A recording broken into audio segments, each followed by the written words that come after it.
ಬರಾಕತ್ತಿತ್ತಲ್ಲ ಏನ್ ಏ ಸಮಾಚಾರ? ಮಂಗ್ಯಾನ ಮಗನ ನ್ಯೂಸ್ನ್ಯಾಗ ನೋಡ್ತೀನಿ, ಒಂದು ಕಾಲ್ರ ಮಾಡ್ದೇನ್ಲೇ ನೀನು. ದಿಲ್ಲಿಗೆ ಹೋದಾರ ಅಂತಂದ್ರ ನಿಮ್ಮ ಅಳಿಯನ ಮದುವೆ ಎಲ್ಲಿ ಗಂಟ ಬಂತು? ಹನುಮಂತು ಅವರ ಮದುವೆ. ಹೇಳಲ್ಲ, ಬೇಡ. ಅದು ದೊಡ್ಡ ಸುದ್ದಿ ಆಗುತ್ತೆ ನಾಳೆ, ಬೇಡ. ಓಕೆ, ನಿಮ್ ಹುಡುಗಿ ಹೆಸರೇನು ಅಂತ ಅಟ್ಲೀಸ್ಟ್ ಆ ಹುಡುಗಿ ಹೆಸರಾದ್ರೂ ಹೇಳ್ತೀರಾ ಅಂತ. ದುರ್ಗವ್ರಿ. ಏ ನಿಜ ಹೇಳಿ. ಶೋಭಾ ಶೆಟ್ಟಿ ಅವ್ರು ಬೇಕು ಅಂತ ನಿರ್ಧಾರ ತಗೊಂಡೆ ಬಿಗ್ ಬಾಸ್ ಬಿಗ್ ಬಾಸ್ ಬಂದಿದೆ ಸರ್ ಅವರು. ಸರ್ ಅದೇ ಅವ್ರು ಬೇರೆ ಲ್ಯಾಂಗ್ವೇಜ್ ಅಲ್ಲಿ ಶೋ ಮಾಡ್ತಾರೆ, 90 ದಿನ ಮೇಲೆ ಅಲ್ಲಿ ಇರ್ತಾರ ಮನೆಯಲ್ಲಿ. ಇಲ್ಲಿ 1 ವಾರ ಇರಕ್ಕಾಗಲ್ಲ ಅವ್ರಿಗೆ ಅಂತಂದ್ರೆ ಯಾಕೆ ಈ ಮಾತು ಹೇಳ್ತಾ ಇದ್ದಾರೆ ಸೊಸೆ ಬಗ್ಗೆ ಕೇಳಿ? ಇದನ್ನೇನೋ ಇಂಟರ್ವ್ಯೂ ನೋಡ್ಬಿಟ್ಟು ಶೋಭಾ ಶೆಟ್ಟಿ ನನಗೆ ಫೋನ್ ಮಾಡಿದ್ರು ಕೂಡ ನಾನು ತುಂಬಾ ನೀಟಾಗಿ ಹೇಳ್ಬಿಡ್ತೀನಿ ಸರ್. ಸೊ ಯಾರ ಜೊತೆ ಎಲ್ಲ ಕಾಂಟ್ಯಾಕ್ಟ್ ಅಲ್ಲಿ ಇದ್ದೀರಾ? ಯಾರು ನನ್ನ ನಿಂತ್ಕೋತಾರೆ ಅಂದಾಗ ಯಾರು ನಿಂತ್ಕೊಂಡಿಲ್ಲ ಸರ್. ಯಾರು ನಾನು ನಿಂತ್ಕೊಳ್ಳಲ್ಲ ಅನ್ಕೊಂಡಿರ್ತೀನಿ ಅವರೆಲ್ಲ ನಾನು ನಿಂತ್ಕೊಂಡಿದ್ದಾರೆ ಸರ್. ಆ ಗೋಲ್ಡ್ ಅನ್ನೇ ತೆಗೆಯೋದಕ್ಕೆ ಕಾರಣ ಏನು?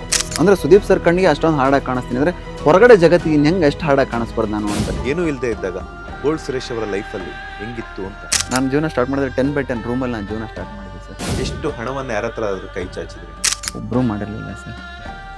ಬಟ್ ಅವತ್ತು ನನಗೆ ಮೆಜೆಸ್ಟಿಕ್ಕಲ್ಲಿ ಒಂದು ಹೋಟ್ಲವ್ರು ನನಗೆ ಕೊಟ್ಟಿರೋಂಥ ಊಟ ಇವತ್ತು ನನಗೆ ಬರುತ್ತೆ ಸರ್. ಗೋಲ್ಡ್ ಸುರೇಶ್ ಅವರಿಗೆ ಆಪೋಸಿಟ್ ಯಾರೇ ಏನೇ ಕುಗ್ಸೋ ಪ್ರಯತ್ನ ಮಾಡಿದ್ರು ಕೂಡ ನಾನು ಸಿಗಲ್ಲ ಅಂತ. ಪಾಸಿಟಿವ್ ಆರ್ ನೆಗೆಟಿವ್ ನಾನು ಮುಖ ಹಿಂದೆ ಯಾವತ್ತೂ ಸುಮ್ಮನೆ ತಲೆನೋ ತಿಳಿಸ್ತೀನಿ.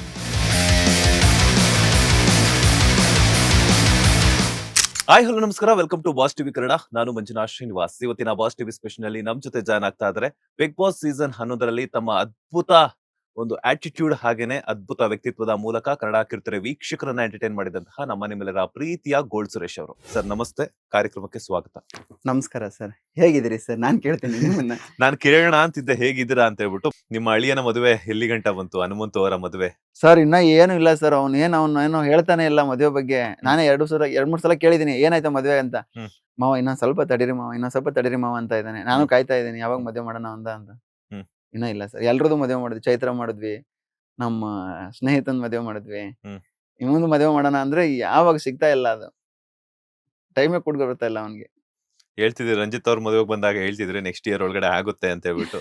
ಸೊ ಸರ್ ನಾವು ಅದೇ ಒಂದ್ ಇದರ ವಿಶ್ವಾಸದಲ್ಲಿ ಇದೀವಿ ಸರ್. ಮಾಡ್ಬೇಕು ನೆಕ್ಸ್ಟ್ ಇಯರ್ ಅಂತ. ಅವನು ಮನೆ ಕಟ್ತಾ ಇದ್ದಾನೆ. ಓಕೆ, ಮನೆ ಮುಗಿದ್ಮೇಲೆ ಮದುವೆ ಮಾಡಿ. ಮನೆ ಆದ್ಮೇಲೆ ಮದುವೆ ಅಂತ. ಮದುವೆ ನೀವು ಹುಡುಗಿ ಹತ್ರ ಏನೋ ಮಾತಾಡಿದ್ರಾ? ಮಾತಾಡ್ತೀನಿ ಸರ್. ಏನಂತ ಕರೀತಾರೆ? ಹೇಳಲ್ಲ. ಹನುಮಂತ್? ಹೇಳಲ್ಲ ಅಲ್ಲ ಅಲ್ಲ, ಏನಂತ ಕರೀತಾರೆ ಅಂತ ಹೇಳಿ. ಹೇಳಲ್ಲ, ಕ್ವಶನ್ ಮಾರ್ಕ್. ಹೇಳಲ್ಲ. ಅಲ್ಲ, ನಿಮ್ಗೆ ಏನಂತ ಕರೀತಾರೆ? ಇವಾಗ ಹನುಮಂತು ಅವರಂತೂ ಮಾವ ಮಾವ ಅಂತ ಕರೀತಿದ್ರು.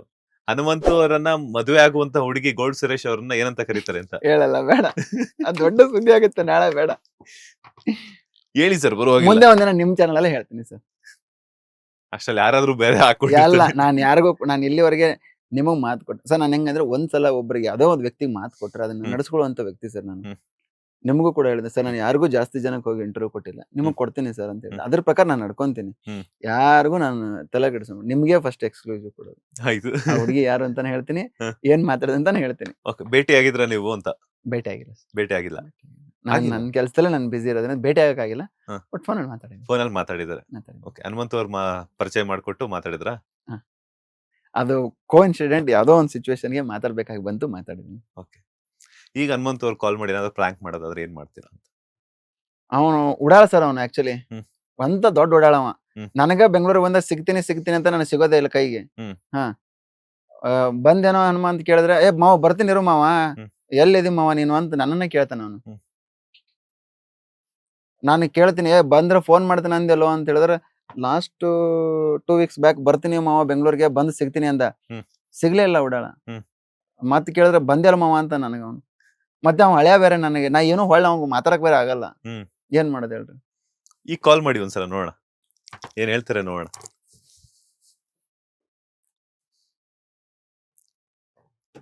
ಸ್ಪೀಕರ್ ಆನ್ ಮಾಡಿ.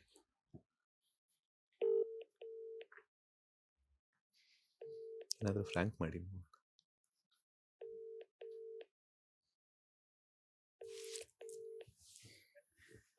ಎಲ್ಲದೆಲ್ಲ ಹಳೆ ಆರಾಮದಿ? ಆರಾಮದಲ್ಲಿ ಹೇಳಿ. ಏನ್ ಮಾವ ನಿನ್ ನ್ಯೂಸ್ನಾಗ ಬರಾಕತ್ತಿತ್ತಲ್ಲ ಮಾವ ಏನ್ ಏ ಸಮಾಚಾರ? ಮಂಗ್ಯಾನ ಮಗನ ನ್ಯೂಸ್ನ್ಯಾಗ ನೋಡ್ತೀನಿ, ಒಂದು ಕಾಲ್ರ ಮಾಡ್ದೇನ್ಲೇ ನೀನು. ಅಲ್ಲ, ನಾನು ಜೈಲಿಗೆ ಹೋದಾರ ಅಂತಂದ್ರ ನಾನ್ ಇಲ್ಲಿ ಬಿಡ್ರಿ ಅಂದೆ ನಾನು. ಲೇ ಹಣಿಮ್ಯಾ, ಯಾನ್ ಉಡಾಳೆ ಕರೇಂದ್ರಿ ಮಾವ, ಯಾವ ಹೇಳಿದ್ ನಿನಗ? ನಮ್ಮ ಒಬ್ರು ಇಲ್ಲಿ ಸಾಹೇಬ್ರ ಅದ್ರ, ಏನು ನಿಮ್ ಗೋಲ್ಡ್ ಮಾವಾಗ ಜೈಲಿಗೆ ಹೋದಾರಲ್ಲ ಅಂದ್ರ, ಹಾ ಇಲ್ ಬಿಡ್ರಿ ಅವ್ರ ನಾನ ನಿನ್ ಸುದ್ದಿನ ಗೊತ್ತಿದ್ದಿಲ್ಲ ನನಗ. ಹಾ ಅವ್ರ ಅಂದ್ರ ನಾನ ತಂಗಿ ಡೆಲಿವರಿ ಆಗೈತೆ ದವಾಖಾನ್ಯಾಗ ಇದ್ದೆ ನಾನು. Okay okay okay. ಇವತ್ತು ಬಂದ ಹಿಂಗೋ ನಿಮ್ ಮಾವಂದ ದವಾಗ ಇದಕ್ಕ ಸ್ಟೇಷನ್ಗೆ ಹೋದ್ರಂದ್ರ ಯಾಕಂದ್ರ ಹಂಗ ಚೆಕ್ ಬೌನ್ಸ್ ಏನೋ ಕೇಸ್ ಆಗತ್ತಂದ್ರ. ಯಾವ ಚಕ್ಲೇಪ ಅದಕ್ಕ ಇಲ್ ಬಿಡ್ರಿ ಸುಮ್ ಹಾಕ್ತಿರ್ತಾರ. ನಾನ್ ನಂಬ್ಲಿಲ್ಲ. ಆದ್ರೂ ನಾ ಈಗ ಫೋನ್ ಮಾಡ್ರೆ ನಂಬ್ತೀನಿ. ನಂಬ್ತೀನಿ ನಾ ಇಲ್ಲಿ ನಿನ್ ಮದ್ವಿ ಮಾಡೋದ್ರ ಬಗ್ಗೆ ಯೋಚನೆ ಮಾಡ್ಕೊತ ಕೂತಾನಿ. ಮಾಡ ಮಳಿ ಐತರಿ ಸ್ವಲ್ಪ ಮಳಿ ಕಮ್ಮಿ ಆಗ್ಲಿ. ಯಾವಾಗಲೇ ಕಮ್ಮ ಆಗುದ್ಲೆ ಅಣ್ಮೆ ಹೇಳ್ತಿ ಮಾವ ನೀನೆಲ್ಲ ಮಾಡದ. ಹಾ ನೀನೆಲ್ಲ ಮದ್ವಿ ಮಾಡದ. ನಾನ ಮಾಡವ ಎಲ್ಲಿದೀನಿ ಖರೆ ಯಾವಾಗ ಮಾಡೋದ. ನಾನು ಒಂದ್ ಚಾನಲ್ನಾಗ ಕೂತಿದ್ದೆ. ನಮ್ ಸ್ನೇಹಿತರು ಸರ ನಿಮ್ ಮಳ್ಯಾಗ ಒಂದ್ ಫೋನ್ ಮಾಡ್ರಿ ಅಂದ್ರು. ಹೌದಾ ಅದಕ್ಕ ಮಾಡ್ದೆ. ಮಾತಾಡ ಅವ್ರ ಜೊತೆ. ಹನುಮಂತ್ ಅವ್ರಿಗೆ ಎಚ್ಚೆತ್ಕೊಳ್ತಾರ ನೋಡಿ. ಹಾ ಅಯ್ಯೋ ಹನುಮಂತ್ ಅವ್ರೆ ನಮಸ್ತೆ, ಹೇಗಿದ್ದೀರಾ? ಆರಾಮ್ರಿ. ನಾ ಆರಾಮಿದ್ದೀನ್ರಿ, ನೀವ್ ಆರಾಮೇನ? ನಾನು ಆರಾಮ. ಬಿಗ್ ಬಾಸ್ ಸೀಸನ್ 11 ವಿನ್ ಆಗಿದ್ದೆ ತಡ, ಯಾರಿಗೂ ಕೈ ಸಿಗ್ದಿದ್ದಂಗೆ ಹಾರಾಡ್ತಿದ್ರಲ್ಲ. ಕೆಲ್ಸ ಬಾಳ ಐತಿ ಊರಾಗ, ಹಂಗಾಗಿ ಊರಾಗ ಬಂದ್ಬಿಟ್ಟಿನಿ. ನಿಜ ಹೇಳಿ. ಬರ್ತೀನ್ರಿ, ಬಂದ ಭೇಟಿ ಹಾಕಿನ್ರಿ. ಮಾವ ಹೇಳೇನ್ರಿ ಬರ್ತೀನ್ರಿ. ಅಲ್ಲ ಕಣ್ರಿ, ಊರಾಗ ಕೆಲ್ಸ ಐತಂತ ಹೋದ್ರ ಅಥವಾ ಹುಡುಗಿ ಸಿಕ್ಕಿದ್ರು ಅಂತ ಹೇಳ್ಬಿಟ್ಟು ಹುಡುಗಿ ಹಿಂದೆ ಹೋದ್ರ? ಇಲ್ಲೋ ಯಪ್ಪ ಹಂಗೇನಿಲ್ಲ, ಕೆಲ್ಸ ಅದಾವು. ಹತ್ತೈತಿ, ಗೊಂಜಾಳ ಬಿತ್ತಿವಿ, ಅವನವ್ನ ಮಿಕಾ ಎಲ್ಲ ಕೆಬ್ರವು. ಹೊಲ ಕಾಯಕ್ ಹೊಂಟಿವಿ. ನಾವ್ ಬರ್ಲೇನ್ರಿ? ಬರ್ರಿ ನೀವು ಬರ್ರಿ, ನಮ್ಮ ಮಾವನ ಕರ್ಕೊಂಡ್ ಬರ್ರಿ. ಮಳಿ ಬಾಳ ಆಗತೈತಿ. ಗೊಂಜಾಳ ಬಿತ್ತಿವಿ, ಅವನವ್ನ ಕಂಡ್ಲ ಮಂಡ್ಲ ಆಗ್ಬಿಟ್ಟೈತಿ. ಅರ್ಧ ಮರ್ಧ ಹುಟ್ಟದ, ಅರ್ಧ ಮರ್ಧ ಹುಟ್ಟಿಲ್ಲ. ಹಂಗಾಗಿ ಸ್ವಲ್ಪ ಓಡಾಡಕತ್ತೀವಣ. ಮನೇಲೆಲ್ಲ ಆರಾಮ? ಆರಾಮದಾರ. ಅಪ್ಪ ಅಮ್ಮ ಎಲ್ಲ ಆರಾಮಿದಾರ? ಹ್ಞೂನ್ರಿ ಆರಾಮದಾರ. ಓಕೆ, ಮದ್ವೆ ಅಂತ ಸುದ್ದಿ ಕೇಳ್ಪಟ್ವಿ, ಯಾವಾಗ ಆಗ್ಬೋದು ಮದ್ವೆ ಹನುಮಂತ್ ಅವ್ರದ್ದು ಅಂತ? ಆರಾಮ್ ಮಾಡನ್ರಿ. ಸ್ವಲ್ಪ ಮಳಿ ಒಂದ್ ಹತ್ತೈತಿ, ಎಲ್ಲ ಬ್ಯಾಸಿಗೆ ಬರ್ಲಿ ಮಾಡೋಣ. ನಮ್ಮ ಮಾವನ ಮಾತನ್ರಿ. Okay okay okay. ಯಾವಲ್ಲ ಅಲ್ಲ ಅವ್ರು ಹೇಳಿದ್ರು. ಹನ್ರಿ. ಓಕೆ, ನಿಮ್ ಹುಡುಗಿ ಹೆಸರೇನು ಅಂತ ಅಟ್ಲೀಸ್ಟ್ ಹುಡುಗಿ ಹೆಸರಾದ್ರೂ ಹೇಳ್ತೀರಾ ಅಂತ. ಹುಡುಗಿ ಹೆಸರ? ದುರ್ಗವ್ರಿ. ದುರ್ಗ? ಏ ನಿಜ ಹೇಳಿ. ಖರೆ ಅಂದ್ರು. ಪಕ್ಕ ಇದೆ. ಮತ್ ಇವ್ ನಮ್ಮೂರ್ ಕಡೆ ಹಂಗಿರ್ತಾವ ಹೆಸರು, ದುರ್ಗವ್ವ, ಕಲ್ಲವ್ವ, ಮಲ್ಲವ್ವ. ಓಕೆ, ನೀವು ಪ್ರೀತಿಯಿಂದ ಏನ್ ಕರಿಯಲ್ಲ? ಚಂದ್ರವ್ವ. ನನ್ ಕನ್ಫ್ಯೂಷನ್, ಅಳಿಯ ಮಾವ ಸೇರ್ಕೊಂಡು ನನ್ನನ್ ಫ್ರಾಕ್ ಮಾಡ್ತಿದ್ರ ನನಗೆ. ಹಂಗೇನಿಲ್ರಿ. ಅಲ್ಲ ಹನುಮಂತ್ ಅವ್ರೆ, ಅಲ್ಲ ಒಂದೇ ಒಂದ್ ನಿಮಿಷ. ಈಗ ದುರ್ಗವ್ವನ ಚಂದ್ರವ್ವನ ಅಂತ ನಂಗೆ ಸ್ವಲ್ಪ ಕನ್ಫ್ಯೂಷನ್ ಇದೆ. ರೇ, ನೀವ್ ಫ್ರಾಂಕ್ ಮಾಡ್ತಿದ್ರ ತಾನೆ ನನ್ಗೆ? ನಿಜನಾ? ಹಾ ನಿಜ ರೀ. ಓಕೆ, ನೀವ್ ಪ್ರೀತಿಯಿಂದ ಏನ್ ಕರಿಯಲ್ವಾ ಚಿನ್ನು ಬನ್ನು ಅಂತ?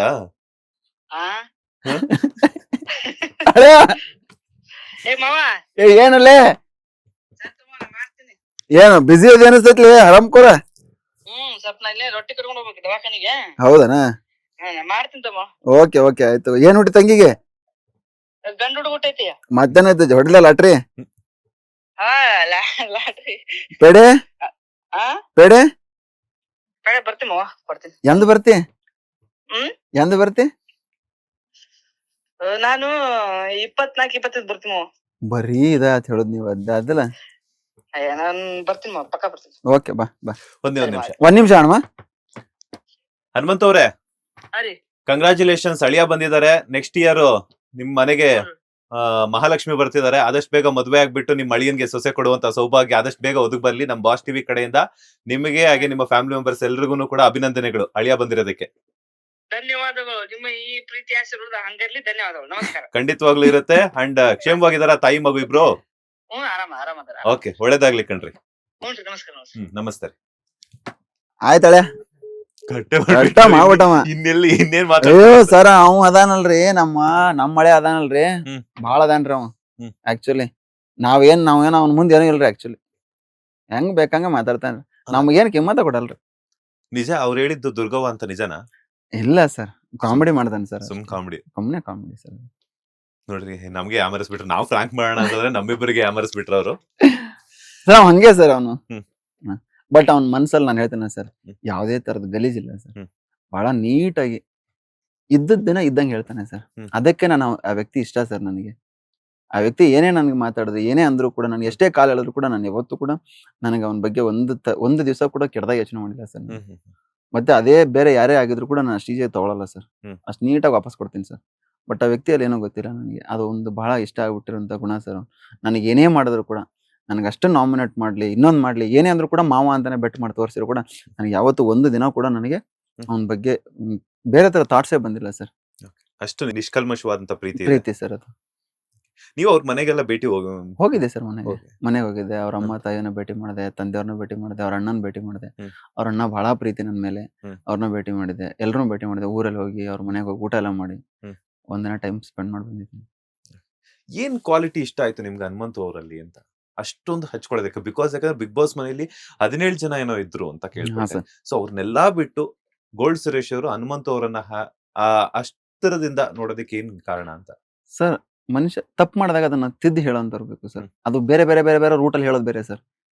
ಸ್ಟ್ರೇಟ್ ಫಾರ್ವರ್ಡ್ ಆಗಿ ಹೇಳ್ಬೇಕು ಸರ್. ಅವ್ನು ಹೇಳ್ತಿದ್ದ ಸರ್, ತಪ್ಪು ಅಂದಾಗ ಅದನ್ನ ತಪ್ಪು ಅಂತ ಬಂದು ಹೇಳ್ತಿದ್ದ, ಸರಿ ಅಂತ ಬಂದಾಗ ಅದನ್ನ ಸೆಲೆಬ್ರೇಟ್ ಮಾಡ್ತಿದ್ದ ಸರ್. ಮಾವ ಕರೆಕ್ಟಾಗಿ ಮಾತಾಡಿದೆ, ಮಾವ ತಪ್ಪು ಮಾತಾಡಿದೆ ಮಾವ, ಅದು ಬಹಳ ಇಷ್ಟ ಆಗುತ್ತೆ ಸರ್ ನನಗೆ ಆ ಥರ ಇರಬೇಕು ಸರ್.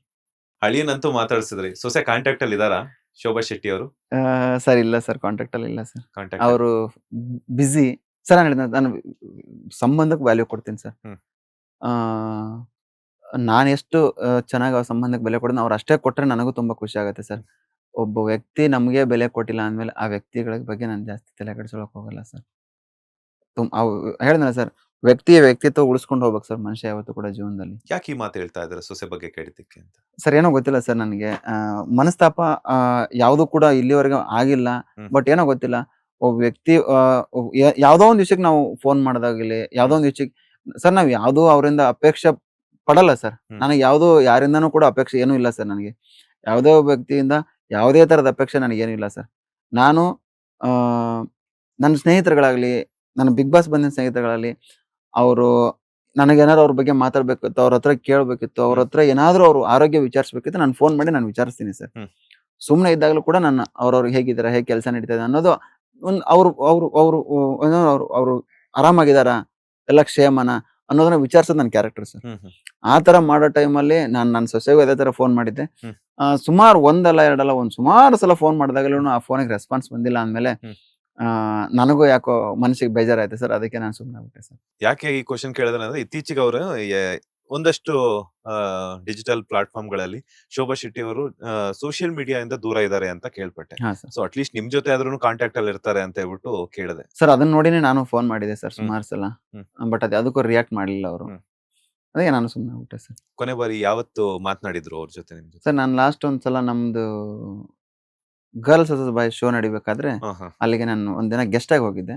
ಅವತ್ತು ಸಿಕ್ಕಿದ್ರೆ ಅವತ್ತು ಮಾತಾಡಿದೆ ಅಷ್ಟೇ ಸರ್. ಅದಾದ ನಂತರ ಮತ್ತೆ ಅವ್ರ ಕಡೆಯಿಂದ ನೀವು ಎಷ್ಟೇ ಸಲ ಕಾಲ್ ಮಾಡಿದ್ರು ಕೂಡ ರೆಸ್ಪಾನ್ಸ್ ಇಲ್ಲ ಸರ್. ಅವಾಗಲೇ ಅನ್ಸಿದ್ ನನಗೆ, ನಾವು ಮುಟ್ಟಾಡ್ರು ಸರ್. ಆಕ್ಚುಲಿ ಸಂಬಂಧ, ಸ್ನೇಹಿತರು, ನನ್ನವರು, ತನ್ನವರು ಅಂತೆಲ್ಲ ನಾವುಗಳು ಅನ್ಕೊಂತೀವಿ. ಯಾಕಂದ್ರೆ ನಮ್ಗೆ ಅದು ಹುಟ್ಟತಾನೆ ಬಂದ್ಬಿಟ್ಟಿದೆ, ನಮ್ಮ ಸ್ವಭಾವದಲ್ಲೇ ಬಂದ್ಬಿಟ್ಟಿದೆ. ಅಯ್ಯೋ ಅಂದ್ಬಿಡ್ತೀವಿ. ಬಟ್ ಅದ್ ಯಾಕೋ ಆ ತರ ವ್ಯಕ್ತಿಗಳಿಗೆ ನಮ್ಗೆ ಯಾವತ್ತೂ ಕಂಡಿಲ್ಲ ಸರ್. ಅದು ಇದನ್ನೇನಾದ್ರು ಇಂಟರ್ವ್ಯೂ ನೋಡ್ಬಿಟ್ಟು ಶೋಭಾ ಶೆಟ್ಟಿ ನನಗೆ ಫೋನ್ ಮಾಡಿದ್ರು ಕೂಡ ನಾನು ತುಂಬಾ ನೀಟಾಗಿ ಹೇಳ್ಬಿಡ್ತೀನಿ ಸರ್. ಡೈರೆಕ್ಟ್ ಏನಂತ ಹೇಳ್ತೀರಾ? ಹಿಂಗೆ ಹೇಳ್ತೀನಿ ಸರ್. ಒಬ್ಬ ವ್ಯಕ್ತಿಗೆ ಒಬ್ರು ಬೆಲೆ ಕೊಡ್ತಾರೆ, ಒಂದ್ ಟೈಮ್ ನಿಮ್ಗೆ ಸ್ಪೆಂಡ್ ಮಾಡ್ತಾ ಇದಾರೆ ಅಂದ್ರೆ, ಸರ್ ನನ್ಗೆ ಮಾಡಕ್ ಕೆಲಸ ಇಲ್ಲ ಅಂತ ನಾನು ಫೋನ್ ಮಾಡಿರಲ್ಲ ಸರ್. ಯಾಕೆ ಫೋನ್ ಮಾಡಿದೆ, ಏನಾದ್ರು ವಿಚಾರಿಸೋದಿರುತ್ತೆ. ಹೇಗ್ ನಡೀತಾ ಇದೆ, ಎಲ್ಲ ಆರಾಮಾಗಿದ್ಯಾ, ಏನಾದ್ರು ಪ್ರಾಬ್ಲಮ್ ಇದೆಯಾ, ಎಲ್ಲ ಓಕೆನಾ, ಏನಾದ್ರು ಜೀವನದಲ್ಲಿ ಆಗ್ಬೇಕಾಗಿದ್ಯಾ, ಏನಾದ್ರು ಮಾಡ್ತಾ ಇದ್ರೆ ಹೊಸದಾಗಿ, ಅದಕ್ಕೇನಾದ್ರು ತೊಂದರೆಗಳಿದಾವ, ಏನೋ ಒಂದಿರುತ್ತೆ ಸರ್ ಜೀವನದಲ್ಲಿ. ಫ್ಯಾಮಿಲಿ ಅಂತ ಬಂದ್ಮೇಲೆ ಮನೇಲಿ ಅಪ್ಪ ಅಮ್ಮ ಚೆನ್ನಾಗಿದ್ದಾರೆ, ಏನೋ ಒಂದು ಕೇಳೋದಿರುತ್ತೆ, ಏನೋ ಒಂದು ಮಾಡೋದಿರುತ್ತೆ. ನಾನು ಎಷ್ಟು ಜನಕ್ಕೆ ಮಾಡಿದೀನಿ, ನನಗೆ ಎಷ್ಟು ಜನ ಮಾಡಿದಾರೆ ಅಂತ ಹೇಳ್ಬಿಟ್ಟು ಅವ್ರವರೇ ನೋಡ್ಕೊಳ್ಳಿ ಸರ್. ಈ ಮನುಷ್ಯ ಸ್ಟಾರ್ಟಿಂಗ್ ಅಲ್ಲಿ ಚೆನ್ನಾಗಿರ್ತಾರೆ, ಹೋಗ್ತಾ ಹೋಗ್ತಾ ಹೋಗ್ತಾ ಬಿಡು ಇವರು ನಮ್ಮವರೇ, 24 ಗಂಟೆ ನಾವ್ ಯಾವಾಗ ಕಾಲ್ ಮಾಡಕ್ಕೆ ಅಥವಾ ಮೆಸೇಜ್ ಮಾಡಕ್ಕೆಲ್ಲ ಶುರು ಮಾಡ್ಕೊಂತೀವೋ, ನಮ್ಮವರು ಅನ್ನುವಂತ ಫೀಲ್ ಇಟ್ಕೊಂಡು ನಮ್ಮವರು ಆಗಿರೋದಕ್ಕೇನೆ ನಾವು ಆತರ ಅನ್ಕೊಂತೀವಲ್ಲ ನಾವು, ಆ ಒಂದು ನಮ್ಮವರು ಅನ್ಕೊಂಡೆ ನಾವು ಕಾಲ್ ಮಾಡ್ತೀವಿ. ಬಟ್ ಅವ್ರು ಹೋಗ್ತಾ ಹೋಗ್ತಾ ಹೋಗ್ತಾ ಯಾಕೆ ನಮ್ಮವರು ಅನ್ಕೊಂಡಿರೋರೇ ನಮ್ಮನ್ನ ದೂರ ಮಾಡ್ತಾರೆ ಅಂತ ಸರ್. ಅದನ್ನೇ ಹೇಳಿದೆ ನಾನು. ಇಲ್ಲಿ ವ್ಯಕ್ತಿ ಬೆಲೆ ಅಷ್ಟೇ ಸರ್, ಅವನ ವ್ಯಕ್ತಿತ್ವಕ್ಕೆ ಬೆಲೆ ಇಲ್ಲ ಸರ್. ನೀವು ಸರ್ ಹೊರಗಡೆ ನೀವು ಎಷ್ಟೇ ಒಳ್ಳೆಯವರಾಗಿರಿ, ನಿಮಗ್ ಬೇಡ ಸರ್. ನೀವು ಕೆಟ್ಟವರಾಗಿದ್ದೀರಾ, ನೀವು ಮೃಗದ ತರ ಬಿಹೇವ್ ಮಾಡಿ, ಅವರೆಲ್ಲ ಅವ್ರಿಗೆ ಇಷ್ಟ ಆಗ್ತಾರೆ. ಅದು ನಮ್ಮ ಜಗದ ನಿಯಮ ಸರ್. ಅದು ಸೃಷ್ಟಿನೇ ಆ ಥರ ಇದೆ ಸರ್. ಸರ್ ಶ್ರೀಕೃಷ್ಣ ಪರಮಾತ್ಮ ಎಷ್ಟೆಲ್ಲ ಒಳ್ಳೆ ಕೆಲಸ ಮಾಡಿದ್ರು ಸರ್. ನಾವೆಲ್ಲ ದೇವರು ಅಂತ ಸರ್. ಶ್ರೀಕೃಷ್ಣ ಎಷ್ಟು ರೂಪದಲ್ಲಿ ಇದ್ದಾರೆ ಸರ್ ಪರಮಾತ್ಮ. ಎಲ್ಲೇ ನೋಡಿದ್ರೆ ಶ್ರೀಕೃಷ್ಣ ಪರಮಾತ್ಮ ಅಂತಾನೆ ಇರೋದು ಸರ್. ಅವ್ರಿಗೆ ಕಷ್ಟ ತಪ್ಪಲಿಲ್ಲ ಸರ್. ಅವ್ರು ಏನೇ ಮಾಡಿದ್ರು ಅವ್ರ ಮೇಲೆ ಅಪವಾದ ಮಾಡೇ ಮಾಡಿದ್ರು ಸರ್. ಆ ಥರ ಇದ್ದೇ ಇರ್ತಾರೆ ಸರ್ ಜೀವನದಲ್ಲಿ. ಅಪಾದನೆ ಮಾಡೋರು ಇರ್ತಾರೆ, ದೂರ ಮಾಡೋರು ಇರ್ತಾರೆ. ಆ ಥರನೇ ಸರ್ ಅದು. ನೋಡಿ ಸರ್ ಎಂಥ ವಿಧಿ ಅಂತಂದ್ರೆ, ರಾಧೆ ಇಷ್ಟಪಟ್ಟಿದ್ದು ಕೃಷ್ಣನ್ನ, ಬಟ್ ಕೃಷ್ಣಗೆ ಸಿಕ್ಕಿದ್ದು ರುಕ್ಮಿಣಿ. ಇದು ಇಷ್ಟೇ ಜೀವನ. ಇಷ್ಟೇ ಜೀವನ ಸರ್. ನಾವ್ ಯಾರು ಇಷ್ಟಪಡ್ತೀವೋ ಅವ್ರು ನಮ್ಗೆ ಸಿಗಲ್ಲ. ಸಿಗಲ್ಲ ಸರ್. ಅದು ಜಗದ್ ನಿಯಮ ಸರ್. ಹ್ಮ್. ನಾವು ಯಾವುದೇ ಒಬ್ಬ ವ್ಯಕ್ತಿನ ಇಷ್ಟಪಡಿ ಸರ್, ಆ ವ್ಯಕ್ತಿ ಅವ್ರಿಗೆ ಸಿಗಲ್ಲ ಸರ್. ಇನ್ನೊಬ್ಬರೇ ಸಿಗೋದು ಸರ್. ಅದಕ್ಕೆ ಅನ್ನೋದು ಸರ್ ವಿಧಿ ಲಿಖಿತ ಸರ್. ಹಣೆ ಬರದಲ್ಲಿ ನಾವೇನ್ ಬರ್ಕೊಂಡ್ ಬಂದಿರ್ತೀವಿ ಅದೇ ಸರ್. ಹೇಳ್ತಾರೆ ಸರ್ ಅದು ಇದು ಎಲ್ಲ ಸುಳ್ಳಿದೆ ಸರ್. ಸರ್ ನಾವು ನರಕಕ್ಕೆ ಹೋಗ್ತೀವೋ ಸ್ವರ್ಗಕ್ಕೆ ಹೋಗ್ತೀವೋ ನಮಗೆ ಗೊತ್ತಿಲ್ಲ ಸರ್. ಸರ್ ಒಂದು ಸಲ ಸಾವು ಅಂತ ಬಂದ್ಮೇಲೆ ಮುಗೀತು ಸರ್.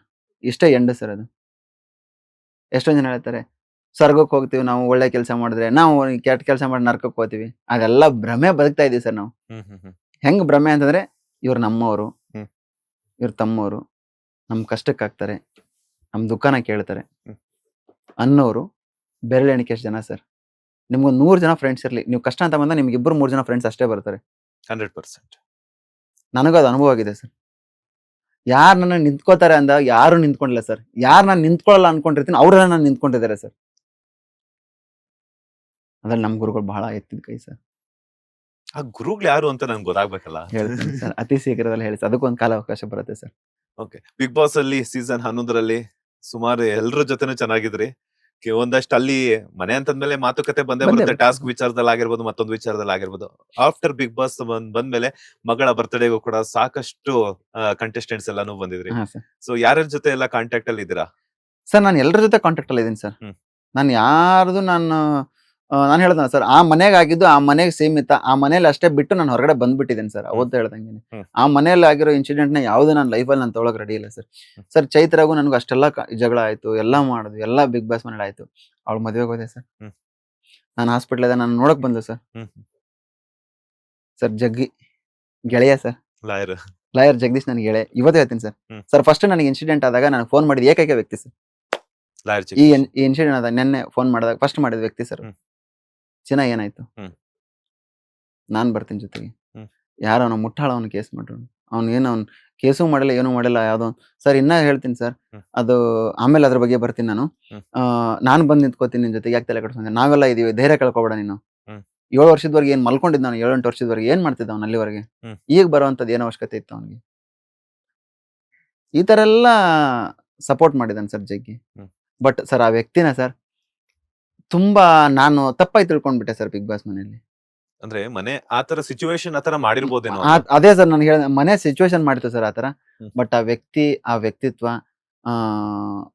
ನನಗ್ ಬಹಳ ಅಂದ್ರೆ ಬಹಳ ನಾನು ಆ ಮನೇಲಿ ಮಿಸ್ ಮಾಡ್ಕೊಂಡೆ ಸರ್ ಆ ಮನುಷ್ಯನ. ಈಗಂತರೂ ಹೊರಗಡೆ ಬಂದ್ಮೇಲೆ ಸುಮಾರು ಸಲ ನಾನು ಅನ್ಕೊಂಡಿದೀನಿ ಜಗ್ಗಿ ಮನೆ ಹೊಡೆದಿದ್ರೆ ತುಂಬಾ ಚೆನ್ನಾಗಿರೋದು ಅಂತ ಹೇಳ್ಬಿಟ್ಟು ಸರ್. ಇನ್ನೊಂದ್ ಸ್ವಲ್ಪ ನಮ್ ಕರ್ನಾಟಕ ಜನತೆನೂ ಕೂಡ ಎಕ್ಸ್ಪೆಕ್ಟ್ ಮಾಡಿದ್ರೆ ತುಂಬಾ ಸರ್. ಹೇಳ್ತಾನೆ ಸರ್, ನಾನೇ ಹೇಳ್ತೇನೆ ಸರ್, ಪರ್ಸನಲ್ ನಾನು ಹೇಳ್ತೇನೆ ಸರ್. ನನಗೆ ಪರ್ಸನಲಿ ಫೀಲ್ ಆಗಿದೆ ಸರ್, ಭಗವಂತ ಇನ್ನೊಂದ್ ಏನಾದ್ರೂ ಅವಕಾಶ ಕೊಡ್ತಾನೆ ಅಂತಾರೆ. ಜಗ್ಗಿ ನಾನು ಇಬ್ರು ಬಿಗ್ ಬಾಸ್ ಮನೇಲಿ ಇರ್ಬೇಕು ಅಂತ ಆಸೆ ಸರ್. ನೆಕ್ಸ್ಟ್ ಸೀಸನ್ 12ಕ್ಕೆ ಯಾಕಂದ್ರೆ ನೀವು ಅನ್ಫಾರ್ಚುನೇಟ್ಲಿ ಹೊರಗಡೆ ಬಂದಿದ್ದು ಲಾಯರ್ ಜಗದೀಶ್ ಅವ್ರಾಗಿರ್ಬೋದು, ರಂಜಿತ್ ಅವ್ರಾಗಿರ್ಬೋದು, ನಿಮ್ ಮೂವರ್ಗು ಕೂಡ ಅವಕಾಶ ಅನ್ನೋದು ಅದೇನೋ ಹೇಳ್ತಾರಲ್ಲ, ಕೈಗೆ ಬಂದಿರೋದು ಬಾಯಿಗೆ ಬಂದಿಲ್ಲ ಅನ್ನುವಂಥದ್ದು. ಹಾ ಸರ್, ಅದು 3 ಜನಕ್ಕೂ ಹಂಗೆ ಆಯ್ತು. 3 ಜನಕ್ಕೂ ಹಂಗೆ ನೋಡಿ ಸರ್, ವಿಧಿ ಹೆಂಗಿರುತ್ತೆ ಅಂತಂದ್ರೆ ಜಗ್ಗಿ ಮತ್ತು ನಮ್ಮ ರಂಜಿತ್ ಹೊರಗಡೆ ಬಂದ್ರು. ಅವ್ರು ಹೊರಗಡೆ ಬಂದ್ಮೇಲೆ ನಾನು ಅದೇ ತರ ರೀಸನ್ಗೆ ಹೊರಗಡೆ ಬಂದೆ. ನಾನು ಎಲಿಮಿನೇಟ್ ಆಗ್ಲಿಲ್ಲ, ನಾನು ಯಾರು ನಾಮಿನೇಟ್ ಮಾಡ್ಲಿಲ್ಲ, ಯಾರ ಜೊತೆ ಜಗಳನೂ ಮಾಡ್ಲಿಲ್ಲ. ಹಾಗೆ ನಾನು ಹೊರಗಡೆ ಬರ್ಬೇಕಾಯ್ತು. 3 ಜನನು ಕೂಡ ನಮ್ದು ಅದೇ ತರ ಒಂದು ಸಿಚುವೇಶನ್ಗೆ ನಾವು ಹೊರಗಡೆ ಬಂದಿದ್ದೀವಿ. ಬಟ್ ಹೇಳ್ದ ಸರ್, ವಿಧಿ ಲಿಖಿತ ಸರ್. ಅದೆಲ್ಲ ನಮ್ಮ ಕೈಯಲ್ಲೆಲ್ಲ ಏನೂ ಇಲ್ಲ ಸರ್. ನಾವೆಲ್ಲ ನಾವು ಅನ್ಕೊಳ್ಳೋದು, ನಾವು ಅಜಂಪ್ಷನ್ ಮಾಡೋದು ಎಲ್ಲವೂ ತಪ್ಪಾಗುತ್ತೆ, ಎಲ್ಲ ರಾಂಗ್ ಆಗುತ್ತೆ ಸರ್. ಆತರ ಸರ್ ನಾನು ಹೇಳ್ತೀನಿ, ಭಗವಂತನಾದ್ರೂ ಆತರ ಒಂದಿದ್ರೆ ಮಾಡ್ಬೇಕು ಅಂತಿದ್ರೆ ಅವಿಬ್ರು ಒಂದೇ ಮನೇಲಿ ಒಂದೇ ತರ ನೋಡಕ್, ಒಂದೇ ಇದ್ರಲ್ಲಿ ನೋಡೋದಕ್ಕೆ ಅವಕಾಶ ಸಿಕ್ಕರೆ ಬಹಳ ಖುಷಿ ಆಗುತ್ತೆ. ಓಕೆ. ನಿಮ್ಮ ಮೂವರ ಜೊತೆ ಅಂಡ್ ನಿಮ್ಮ ಸೊಸೆನೂ ಕೂಡ ಹಂಗೆ ವಾಪಸ್ ಬಂದಿದ್ದು ಆರೋಗ್ಯ ಸಮಸ್ಯೆಯಿಂದ. ಸೊ 4 ಜನಕ್ಕೆ ಸರ್ ಇಲ್ಲ ಸರ್, ಅವ್ರಿಗೇನ್ ಚೆನ್ನಾಗಿದ್ರು ಸರ್, ಆರೋಗ್ಯ ಏನ್ ಪ್ರಾಬ್ಲಮ್ ಇರಲಿಲ್ಲ ಸರ್. ಆಮೇಲೆ ಅದು ಸರ್ ಎಲ್ಲಾ ಹೆಣ್ಮಕ್ಳಿಗೂ ಕಾಮನ್ ಸರ್ ಅದು. ಅದೇ ತರ ಅವ್ರಿಗೂ ಇತ್ತು ಸರ್. ಸರ್ ಅದೇ ಅವ್ರು ಬೇರೆ ಲ್ಯಾಂಗ್ವೇಜ್ ಅಲ್ಲಿ ಶೋ ಮಾಡ್ತಾರೆ. 90 ದಿನ ಮೇಲೆ ಅಲ್ಲಿ ಇರ್ತಾರ ಮನೆಯಲ್ಲಿ. ಇಲ್ಲಿ 1 ವಾರ ಇರಕ್ ಆಗಲ್ಲ ಅವ್ರಿಗೆ ಅಂತಂದ್ರೆ ಸರ್ ಮೆಂಟಲಿ ಮನುಷ್ಯ ಸೆಟ್ ಆಗ್ಬಿಟ್ರೆ ಸರ್ ನಾನು ಹೋಗ್ಲೇಬೇಕು ಅಂತ ನಿರ್ಧಾರ ಮಾಡ್ಬಿಟ್ರೆ ಏನು ಮಾಡಕ್ಕಾಗಲ್ಲ ಸರ್. ಅಂದ್ರೆ ಶೋಭಾ ಶೆಟ್ಟಿ ಅವ್ರು ಬೇಕು ಅಂತ ನಿರ್ಧಾರ ತಗೊಂಡೆ ಬಿಗ್ ಬಾಸ್ ಬಿಗ್ ಬಾಸ್ ಬಂದಿದೆ ಸರ್ ಅವರು. ಗೊತ್ತಾಗ್ಬಿಡ್ತು ನಮ್ಗೆ. ಹಾ ಸರ್. ಏನಕ್ಕೋಸ್ಕರ ಆತರ ಡಿಸಿಷನ್ ತಗೊಂಡಿರ್ಬೋದು? ಗೊತ್ತಿಲ್ಲ ಸರ್ ಏನು ಅಂತ. ನೀವು ಬಂದ ಮೇಲೂ ಕೇಳಿಲ್ವಾ? ಇಲ್ಲ ಸರ್ ಕೇಳಿಲ್ಲ. ಕೇಳಕ್ ಹೋಗಿಲ್ಲ. ಯಾಕೆ ತಗೊಳಕ್ ಹೋದೆ ಈ ತರ ಹಂಗೆ? ಏನು ಕೇಳಿಲ್ಲ ಸರ್. ಹೇಳಿದ್ರೆ ಆರೋಗ್ಯ ಸಮಸ್ಯೆ ಅಂತ ಹೇಳ್ತಾರೆ ಅಷ್ಟೇ. ಅಷ್ಟೇ.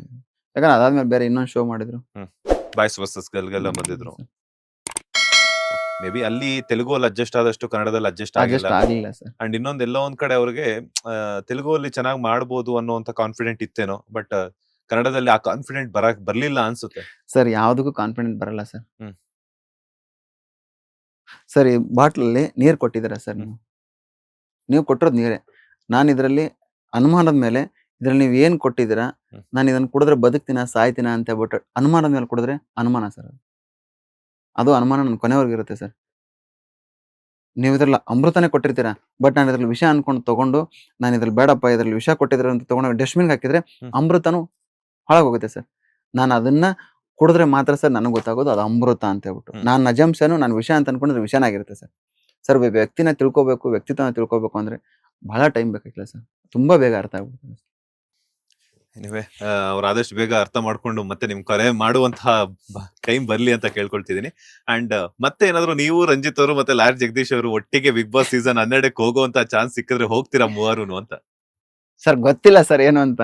ಯಾಕಂದ್ರೆ ಮೂವರುನು ಎಲಿಮಿನೇಟ್ ಆಗಿಲ್ಲ, ಅನ್ಫಾರ್ಚುನೇಟ್ಲಿ ಬಂದಿದಾರೆ ಸಡನ್ ಆಗಿ. ಏನೋ ಒಂದು ಆ ಒಂದು ವಿಚಾರಕ್ಕೆ ಕೆಲವೊಂದು ಮಾತುಕತೆಗೆ ಆಗಿರ್ಬೋದು ಅಥವಾ ನಿಮ್ದೇನೋ ಪರ್ಸನಲ್ ಪ್ರಾಬ್ಲಮ್ ಆಗಿರ್ಬೋದು ಬಂದಿರೋದ್ರಿಂದ ಸೀಸನ್ 12ಕ್ಕೆ ಏನಾದ್ರು ಹಂಗೇನೆ 3 ಜನ 1 ವಾರಗಳ ಕಾಲ ಟೈಮ್ ಅಥವಾ ವೈಲ್ಡ್ ಕಾರ್ಡ್ ಅಥವಾ ಸ್ಪೆಷಲ್ ಎಪಿಸೋಡ್ ತರ ಏನಾದ್ರು ಮಾಡಿದ್ರೆ ಹೋಗ್ತೀರಾ ಅಂತ? ಸರ್ ಏನು ಗೊತ್ತಿಲ್ಲ, ನಾನು ಹೇಳ್ತಾ ಇದೀನಲ್ಲ, ಇನ್ ಕೇಸ್ ಏನಾದ್ರು ಕರೆದು ಬಿಗ್ ಬಾಸ್ ದೊಡ್ಡ ಮನಸ್ಸು ಮಾಡಿ gold Suresh, lawyer Jagadish, Ranjith big boss ಮನೆಗೆ ಮತ್ತೆ ಸ್ವಾಗತ ಅಂತ ಹೇಳೋ ಅವಕಾಶ ಬಂದ್ರೆ ಫುಲ್ ಖುಷಿ ಆಗ್ತೀರಾ? ಒಂಥರ ಖುಷಿನೇ ಸರ್. ಆ ಮನೇನೆ ಹಂಗೆ ಸರ್. ಇನ್ನ ನನ್ನ ಅರ್ಧಕ್ ಬಿಟ್ರ ಅಂತ ಏನ್ ಇದೆಯಲ್ಲ ಅದನ್ನ ಫುಲ್ಫಿಲ್ ಮಾಡ್ಕೊಂಡ್ ಬರ್ತೀನಿ ನನ್ನ ಲೈಫ್ ಅಲ್ಲಿ ಅಷ್ಟೇ ಸರ್. ಬಿಗ್ ಬಾಸ್ ಪೇಮೆಂಟ್ ಎಲ್ಲ ಕ್ಲಿಯರ್ ಆಯ್ತಾ? ಹಾ ಸರ್. ಏನಕ್ಕೆ ಉಪಯೋಗಿಸಿದ್ರಿ ಅಂತ? ಸರ್ ಒಳ್ಳೆ ಕೆಲ್ಸಕ್ಕೆ ಉಪಯೋಗಿಸಿದೀನಿ ಸರ್. ಅದು ಹೇಳಲ್ಲ. ಒಳ್ಳೆ ಕೆಲ್ಸಕ್ಕಂತ ಉಪಯೋಗ ಮಾಡಿದೀನಿ ಸರ್. ಏನಿದೆ ಇದೇ ಜೀವನ. ನಾನು ಸರ್ ಏನೇ ಬರ್ಲಿ ಸರ್ ನನ್ನ ಜೀವನದಲ್ಲಿ, ಪಾಸಿಟಿವ್ ಆರ್ ನೆಗೆಟಿವ್, ನಾನು ಮುಖ ಹಿಂಗೆ ಯಾವತ್ತು ಸ್ಮೈಲ್, ತಲೆನೂ ಕೆಡಿಸೋದು. ಇನ್ನ ಇಂಥ 10 ಜನ ಬರ್ಲಿ ತಲೆ ಕೆಡಿಸೋದು ಸರ್. ನಾನು ಬಿಸ್ನೆಸ್ ಮ್ಯಾನ್ ಸರ್. ನಾನು ಮಾಡ್ತಾ ಇರೋದು ಬಿಸ್ನೆಸ್, ಪ್ಯೂರ್ ಬಿಸ್ನೆಸ್. ನನ್ನ ಜೊತೆಗೆ ನೀವು ಜೊತೆ ಕೂಡ ಬಂದು ಬಿಸ್ನೆಸ್ ಮಾಡ್ತೀನಿ, ಬಿಸ್ನೆಸ್ ಕೆಲಸ ಕೊಟ್ಟಿದ್ದೀನಿ ಮಾಡ್ತೀನಿ ಅಂದಾಗ ಅದಕ್ಕೆ ಆದಂತ ಅದೇ ಒಂದು ರೂಟ್ ಇರ್ತದೆ, ಅದಕ್ಕೆ ಆದಂತ ಲೀಗಲ್ ಇರ್ತದೆ. ಅದ್ರ ಮುಖಾಂತರ ನೀವು ಹೋಗಿ ಅದನ್ನ ಕ್ಲಿಯರ್ ಮಾಡ್ಕೊಳ್ಳೋದು ಬಿಟ್ಟು ನೀವು ಸುರೇಶ್ ಇವತ್ತು ಹೆಸರು ಮಾಡ್ಬಿಟ್ಟಿದ್ದೆ, ನಾನು ಹೆಸರು ಹಾಳು ಮಾಡ್ಬಿಡ್ತೀನಿ ಸರ್. ಎಷ್ಟು ದಿನ ಸರ್ ನಾನು ಹೆಸರು ಹಾಳು ಮಾಡ್ಬೋದು ಸರ್? ನೆನ್ನೆ ಏನ್ ತಿಂಡಿದ್ದೀರಿ ಸರ್ ನೀವು? ಚಿತ್ರಾನ್ನ. ನೆನ್ನೆ ಬೆಳಗ್ಗೆ ಸರ್ ತಿಂಡಿ ಚಿತ್ರಾನ್ನ ಪಕ್ಕ. ಮೊನ್ನೆ ಏನ್ ತಿಂದ್ರಿ ಸರ್? ನೆನಪಿಲ್ಲ ಸರ್. ಇಷ್ಟೇ ಸರ್ ಜೀವನ. ಇದೇ ಸರ್ ಮನುಷ್ಯನ ಜೀವನದಲ್ಲಿ ನಡೆಯೋದು ಸರ್. 2 ದಿನ 3 ದಿನ ನೆನ್ಪಿಟ್ಕೋತಾರೆ, 4ನೇ ದಿನಕ್ಕೆ ಯಾರಿಗೂ ನೆನಪಿರಲ್ಲ. ಅವ್ರು ಅಷ್ಟು ಕೆಲಸ ಮಾಡ್ಬೋದು ಅಷ್ಟೇ ಸರ್. ನನ್ನನ್ನು ಹಾಳಂತರೂ ಮಾಡಕ್ಕಾಗಲ್ಲ ಸರ್. ನನ್ನ ಕುಗ್ಸಕ್ಕಂದ್ರೂ ಆಗಲ್ಲ ಸರ್. ಯಾರೇ ಬಂದ್ರು ಸರ್ ಕುಗ್ಸಕ್ಕಾಗಲ್ಲ ಸರ್. ನಾನು ಅಂತದ್ದು ಕುಗ್ಗೋದಿಲ್ಲ ಸರ್. ನಾನು ಗೋಲ್ಡ್ ಸುರೇಶ್ ಅವರಿಗೆ ಆಪೋಸಿಟ್ ಯಾರೇ ಏನೇ ಕುಗ್ಸೋ ಪ್ರಯತ್ನ ಮಾಡಿದ್ರು ಕೂಡ ನಾನು ಕುಗ್ಗಲ್ಲ ಅಂತೀರಾ? ಹೇಳ್ದ ಸರ್. ಅವರು ನನಗೆ ಕಲಿಸ್ತಾ ಇರೋಂಥ ಪಾಠಗಳು ಸರ್ ಜೀವನದಲ್ಲಿ ಎಲ್ಲವೂ. ನಾನು ಎಲ್ಲರನ್ನು ನಂಬಿಡ್ತೇನೆ ಬೇಗ. ನಮ್ಮವರು ಒಳ್ಳೆಯವರು, ಕಷ್ಟ ಇದ್ದಾರೆ, ಹೆಲ್ಪ್ ಮಾಡೋಣ, ಜೊತೆಗೆ ನಿಂತ್ಕೊಳ್ಳೋಣ ಸರ್. ಇವತ್ತು ನನ್ನ ಜೊತೆಗೆ ಬಂದು ನನ್ನ ಕಂಪ್ನಿಯಿಂದ ಎಷ್ಟು ಜನ ಕಂಪ್ನಿ ಓಪನ್ ಮಾಡ್ಕೊಂಡು ಕೆಲ್ಸಕ್ಕೆ ಹೋಗಿದ್ದಾರೆ ಅಂತ ನನಗೆ ಗೊತ್ತಿದೆ ಸರ್. ಯಾರ್ಯಾರು ಜೀವನ ಕಟ್ಕೊಂಡಿದ್ದಾರೆ ಅಂತ. ಒಂದು ದಿನ ಯಾರಿಗೂ ಅಪೋಸ್ ಮಾಡೋದನ್ನಲ್ಲ ಸರ್. ನಾನು ಮಾಡ್ತೀನಿ ಬೆಳಿತೀನಿ ಅಂದಾಗ ನಾನೇ ಸಪೋರ್ಟ್ ಮಾಡಿದ್ದೀನಿ, ಕೈ ಹಿಡದೆ ಮೇಲೆ ಎತ್ತಿದ್ದೀನಿ ಸರ್. ಓಕೆ. ಈಗ ನನ್ಗೆ ಇನ್ನೊಂದು ಯಕ್ಷ ಪ್ರಶ್ನೆಯಾಗಿ ಕಾಡ್ತಾ ಇದೆ. ಅದು ಏನಂತಂದ್ರೆ, ಹೋಗ್ತಾ ಹೋಗ್ತಾ ಬಿಗ್ ಬಾಸ್ ಮನೆಗೆಲ್ಲಾನು ಗೋಲ್ಡ್ ಹಾಕೊಂಡು ಹೋದ್ರಿ. ಬಿಗ್ ಬಾಸ್ ಮನೆಯಿಂದ ಬಂದ ಮೇಲೆ 1 ಗ್ರಾಮ್ ಗೋಲ್ಡ್ ಅನ್ನು ಸಹ, ಒಂದು ಚೈನ್ ಅನ್ನು ಸಹ ಕ್ಯಾರಿ ಮಾಡ್ತೀರಾ. ಯಾಕೆ ಗೋಲ್ಡ್ ಸುರೇಶ್ ಅವರು ಅಂತ? ಇತ್ತೀಚಿನ ದಿನಗಳಲ್ಲಿ ಆ ಗೋಲ್ಡ್ ಸುರೇಶ್ ಅಂತ ಖ್ಯಾತಿ ಪಡೆದಿದ್ದೇನೆ, ಆ ಗೋಲ್ಡ್ ಅನ್ನೇ ತೆಗೆಯೋದಕ್ಕೆ ಕಾರಣ ಏನು ಅಂತ? ಸರ್ ಅದು ಸ್ಟೇಜ್ ಮೇಲೆ ಒಂದು ಮಾತು ಬರುತ್ತೆ ಸರ್. ನಾನು ಗೋಲ್ಡ್ ತುಂಬಾ ಹಾಕಿದಾಗ ಕಣ್ಣು ಗೋಲ್ಡ್ ಮೇಲೆ ಹೋಗ್ತಾ ಇದೆ ಅಂತ ಹೇಳ್ಬಿಟ್ಟು ಸುದೀಪ್ ಸರ್ ಹೇಳ್ತಾರೆ. ನಿಮ್ಮ ಅಟ್ರಾಕ್ಷನ್ ಗೋಲ್ಡ್ ರೀ ಅಂತ ಹೇಳ್ತಾರೆ. ಹ್ಮ್. ಒಂದು ದಿನ ನಾನು ಗೋಲ್ಡ್ ಹಾಕೋದೇ ಇಲ್ಲ ಸರ್. ಹ್ಮ್. ನಾರ್ಮಲ್ ಆಗಿ ಬರ್ತೀನಿ ಸರ್. ಅವತ್ತು ಹೇಳ್ತಾರೆ ಸುದೀಪ್ ಸರ್ ತುಂಬಾ ಲಕ್ಷಣವಾಗಿ ಕಾಣಿಸ್ತಾ ಇದ್ದೀರಾ ಸುರೇಶ್ ಅಂತ ಹೇಳ್ತಾರೆ.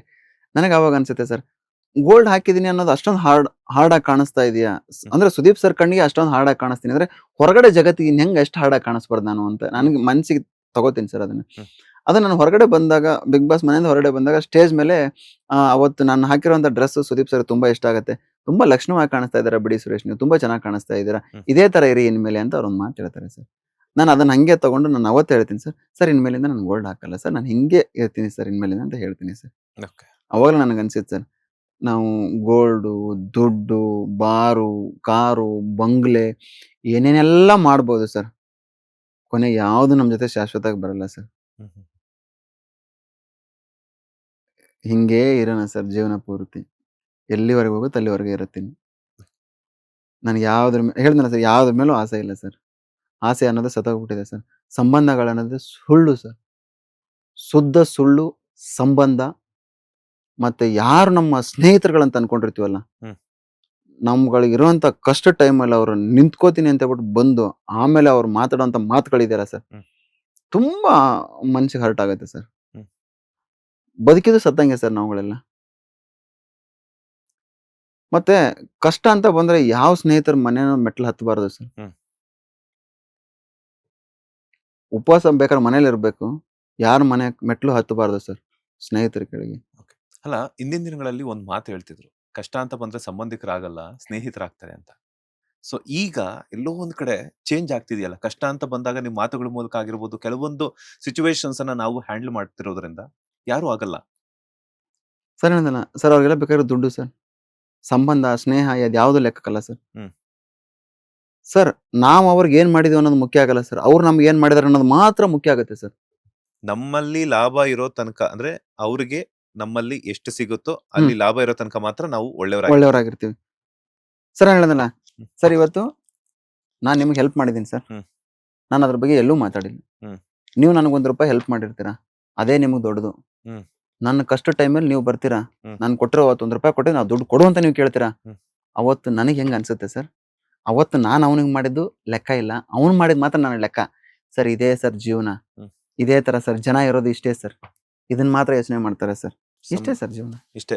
ಇಷ್ಟೇ ಸರ್ ಜೀವನ, ಇದೆಲ್ಲ ಸುಳ್ಳು ಸರ್. ನಾವು 100 ಬಾರಿ ನಾವು ಏನೇ ಸಹಾಯ ಮಾಡಿದ್ರು ಕೂಡ ಅದು ಅವ್ರು ನೆನಪಿರೋದಿಲ್ಲ. ಅವ್ರು ಸರ್. ಒಂದು ಬಾರಿ ನಮ್ಗೆ ಏನಾದ್ರು ಹೆಲ್ಪ್ ಮಾಡ್ಬಿಟ್ರೆ ಅದನ್ನೇ ಕೊಂಡಾಡ್ತಾರೆ. ಅದೇನೇ ಕೊಂಡಾಡ್ತಾರೆ ಸರ್. ಅದೇ ಸರ್ ಜೀವನ ಹೇಳಿದ್ನಲ್ಲ, ಹ್ಮ್. ಅವಾಗ್ಲೇ ಅನ್ಸುತ್ತೆ ಸರ್ ಫ್ರೆಂಡ್ಶಿಪ್ಪು ಇವೆಲ್ಲ ಶುದ್ಧ ಸುಳ್ಳು. ಹ್ಮ್. ಬಟ್ ಅದ್ರಲ್ಲೂ ಒಳ್ಳೆ ಸ್ನೇಹಿತರು ಇದಾರೆ ಸರ್, ಹ್ಮ್. ಅದನ್ನ ನಾನು ಅಳಗಲ್ಲ. ಈ ಮುಖವಾಡ ಹಾಕೊಂಡಿರ್ತಾರಲ್ಲ, ಅವಾಗಲೇ ಗೊತ್ತಾಗುತ್ತೆ ಸರ್ ಅವ್ರೇನು ಅಂತ. ಈ ಮುಖವಾಡ ಹಾಕೊಂಡಿರುವಂತ ಗೋಲ್ಡ್ ಸುರೇಶ್ ಅವರ ರಿಯಾಕ್ಷನ್ ಏನು ಅಂತ?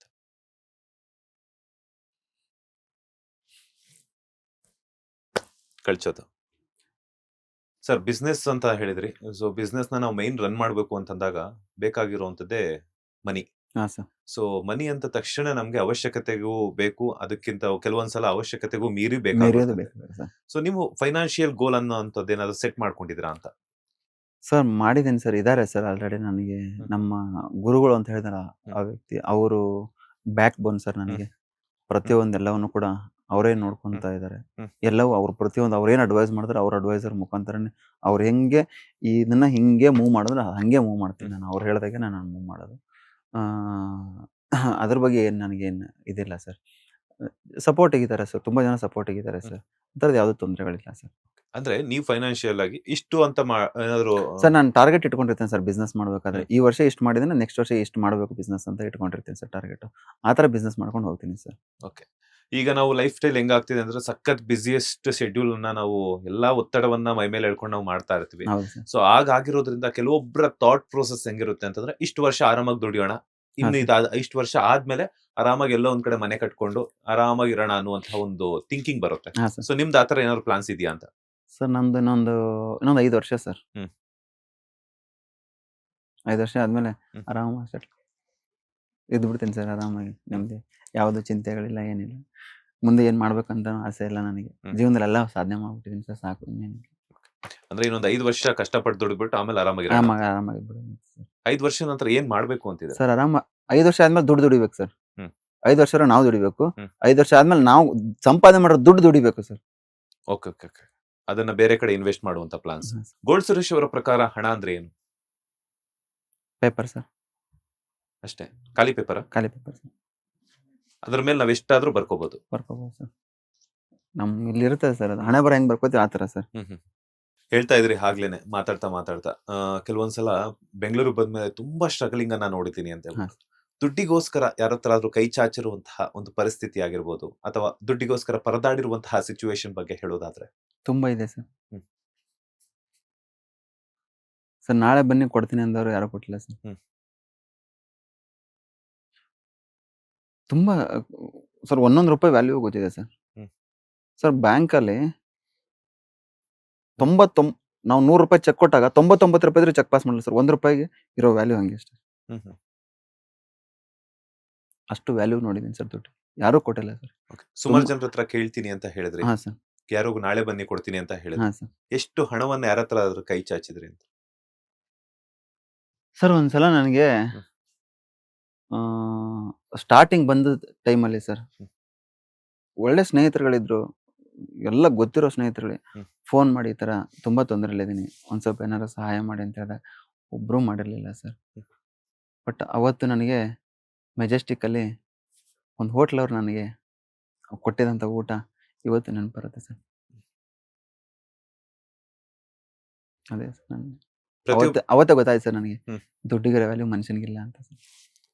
ಅಲ್ಲ, ಈಗ ಪ್ರತಿಯೊಬ್ಬರ ಜೀವನದಲ್ಲೂ ಏನಾದ್ರೂ ಒಂದು ನಾವು ಒಂದು ಬಿಸ್ನೆಸ್ ಅನ್ನ ಶುರು ಮಾಡ್ಬೇಕು ಅಂದ್ರೆ ಇಷ್ಟು ಅಮೌಂಟ್ ಇಂದ ಶುರು ಮಾಡಿರ್ತಾರೆ, ಹಾ ಸರ್. ಒಂದಿಷ್ಟು ಅಮೌಂಟ್ ಅನ್ನ ಇಟ್ಕೊಂಡು. ಹಾ ಸರ್. ನೀವು ಎಷ್ಟು ಹಣವನ್ನ ಇಟ್ಕೊಂಡು ನಿಮ್ಮ ಬಿಸ್ನೆಸ್ ಅನ್ನ ಶುರು ಸರ್ ಮಾಡಿದ್ರಿ? ನನಗೆ ನಮ್ಮ ಗುರುಗಳು ಅಂತ ಹೇಳಿದ್ನಲ್ಲ, ಹ್ಮ್. ಅವ್ರು ಒಂದು ಅಮೌಂಟ್ ಕೊಟ್ಟರು ಸರ್ ನನಗೆ. ಹ್ಮ್. ಆ ಅಮೌಂಟ್ ಇಂದ ನಾನು ಬಿಸ್ನೆಸ್ ಸ್ಟಾರ್ಟ್ ಮಾಡಿದೆ ಸರ್. Okay. ಒಂದು ಒಳ್ಳೆ ಫಿಗರ್ ಕೊಟ್ಟಿದ್ರು ಸರ್. ನೆಕ್ಸ್ಟ್ ಏನಪ್ಪ ಅಂದ್ರೆ, ಮುಂದೆ ಲೈಫ್ ಏನೋ ಗೊತ್ತಿಲ್ಲ ಗುರು, ಇರೋ ತನಕನು ಆರಾಮಾಗಿ ದುಡಿಬೇಕು, ಆರಾಮಾಗಿ ಎಂಜಾಯ್ ಮಾಡ್ಬೇಕು ಅನ್ನುವಂತಹ ಒಂದು ವರ್ಗದ ಮಾತಿದೆ. ಫ್ಯೂಚರ್ಗೋಸ್ಕರ ಒಂದಷ್ಟು ಹಣವನ್ನ ಸೇವ್ ಮಾಡಬೇಕು ಅನ್ನುವಂತ ಕೆಲವೊಂದಷ್ಟು ಜನ ಥಿಂಕ್ ಮಾಡ್ತಿರ್ತಾರೆ. ಹಾ ಸರ್. ಸೊ ನಿಮ್ಮ ಪ್ರಕಾರ ಯಾವ್ದು ಸರಿ, ಯಾವ್ದು ತಪ್ಪು, ಅಂಡ್ ಯಾಕೆ ಅಂತ? ಸರ್ ನಾನೇನ್ ಹೇಳ್ತೀನಿ ಸರ್, ದುಡಿಯೋ ಟೈಮಲ್ಲಿ ದುಡಿದು ಬಿಡ್ಬೇಕು ಸರ್. ಹ್ಮ್. ಇವಾಗ ಹೆಂಗೆ ಅಂತಂದ್ರೆ, ಈ ಕಡೆ ದುಡಿತಾನೆ ಇರಬೇಕು, ಈ ಹ್ಮ್. ಕಡೆ ಕಮಿಟ್ಮೆಂಟ್ ಮಾಡ್ಕೊಳ್ಬೇಕು, ಸೈಟ್ ತಗೋಬೇಕು, ಮನೆ ಮಾಡ್ಬೇಕು, ಇನ್ನೊಂದ್ ಮಾಡ್ಬೇಕು ಮಾಡ್ತಾರೆ ಸರ್. ಹ್ಮ್. ಸರ್ ಏನಾಗತ್ತೆ, ಅವ್ರ ಜೀವನ ವಯಸ್ಸು ಆದ್ರೂ ದುಡಿತಾನೇ ಇರ್ತಾರೆ. ಹ್ಮ್. ಬೇಡ ಸರ್, ದುಡಿದು ಬಿಡಿ. ಆ ದುಡ್ಡನ್ನ ತಗೊಂಬಂದು ನೀವು ನಿಮ್ ರಿಟೈರ್ಮೆಂಟ್ ಲೈಫಲ್ಲಿ ನೀವು ಎಂಜಾಯ್ ಮಾಡಿ. ಮನೆ ಇವಾಗ ನನಗೆ 20 ಎಕ್ಸಾಂಪಲ್ ಸರ್ ಹೇಳ್ತೀನಿ ಸರ್, ನನಗೆ ಇವತ್ತು 32 ವರ್ಷ ಸರ್. ನಾನು ಏನ್ ಮಾಡ್ಬೇಕು ನಾನು ಮಾಡಿದ್ದೀನಿ ಸರ್. ಹ್ಮ್. ಇನ್ನು 5 ವರ್ಷ ನಾನು ದುಡಿದ್ರೆ ನನ್ನ ಲೈಫಲ್ಲಿ ನಾನು ಆರಾಮಾಗಿ ಇರ್ಬೋದು ಸರ್. ನಾನು 5 ವರ್ಷ ಆದ್ರೂ ನಾನು ದುಡಿತೀನಿ ಅಂದ್ರೆ ಹ್ಮ್. ನನ್ನ ಲೈಫ್ನ ಎಂಜಾಯ್ ಮಾಡೋಕ್ಕಾಗಲ್ಲ ಸರ್.